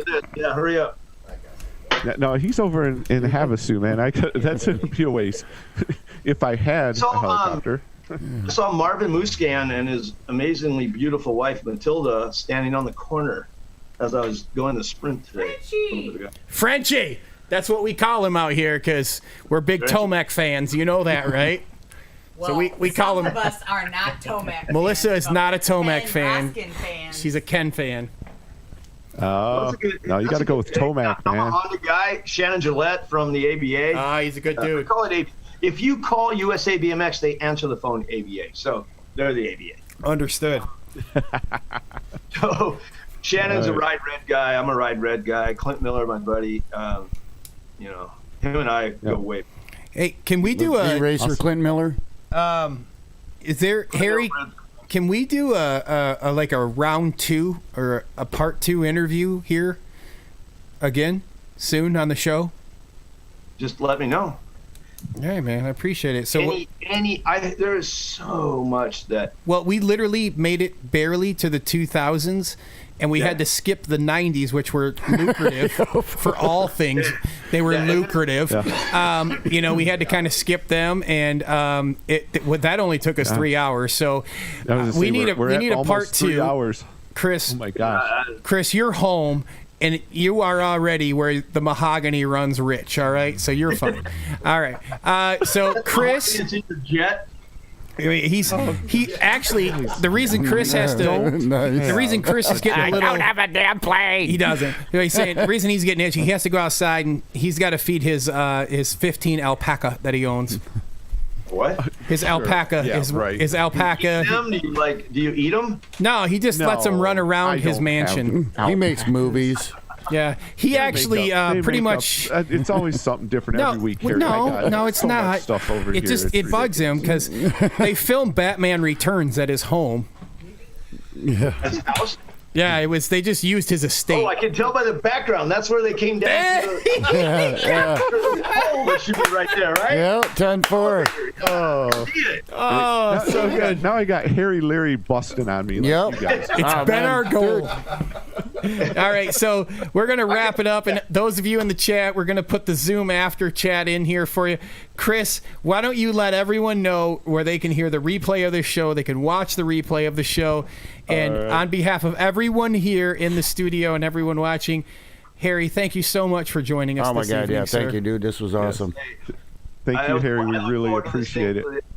I look forward to it the whole week. And awesome. Oh, thank you. Yeah, there's so much more we can talk about. So much. Well, that's why we'll go for part 2 then.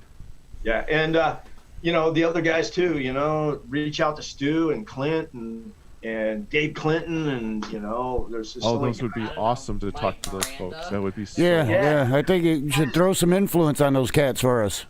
Tell them it's a great show. Absolutely. I sent a message to a lot of guys, but you know, it's Friday night and there's family, and it's out here. You can go to dinner now. Oh, dude, we had Harry, Leary, and Mike Miranda like mentioned in the podcast, and a phone call. I mean, it's just like things are rolling here. This is awesome. This is very nice, yeah. And thanks to Mo, because if I didn't stumble across, because I like Mo, he's always been a super positive guy, and had I not stumbled onto it and stayed onto it and listened how you guys did that whole deal, it was super professional, and so that was really cool. He was a good guy. Well, thank you. We really appreciate that. We faked our way right through that. All right, Chris, take it away. Close us out. Harry, don't hang up. No. All right. So, again, make sure you like our Facebook. Follow us on Facebook. That's where you can catch the live show. And then also go subscribe to YouTube, because if you want to find the back shows, the ones we've done before, or you want to look back at this one with Harry Leary, YouTube. Subscribe to YouTube. That's the place to go. All right. So we're also live on YouTube right now. We're live on Twitch, and we're also live on Twitter. Then if you want to get the audio version, podcast version of the same exact show, you need to go over to Spotify, Buzzsprout, Apple Podcasts, Google Podcasts. All right, those are all the places you can get them. And when you're searching right now, you're going to see Michigan BMX Podcast Show. But again, like we said at the beginning of the show, we're switching over to all things BMX. So all these pages are going to change, but we're going to keep everybody that's already on them. So, and if you have any suggestions for folks to be on the show, you have any ideas for the show, segments for the show, email us at michiganbmxpodcastshow@gmail.com. If you have any events going on at your track, doesn't matter where it's at, doesn't have to be a Michigan track. It can be our buddy Chris Allen over at DeSoto BMX or anywhere else in the country. Shoot us a line, let us know what's happening. So that's what we got. Thanks again for hanging with us tonight, and we'll see everybody next Wednesday. So, you guys do all right, great. so God bless, and everybody have a wonderful night.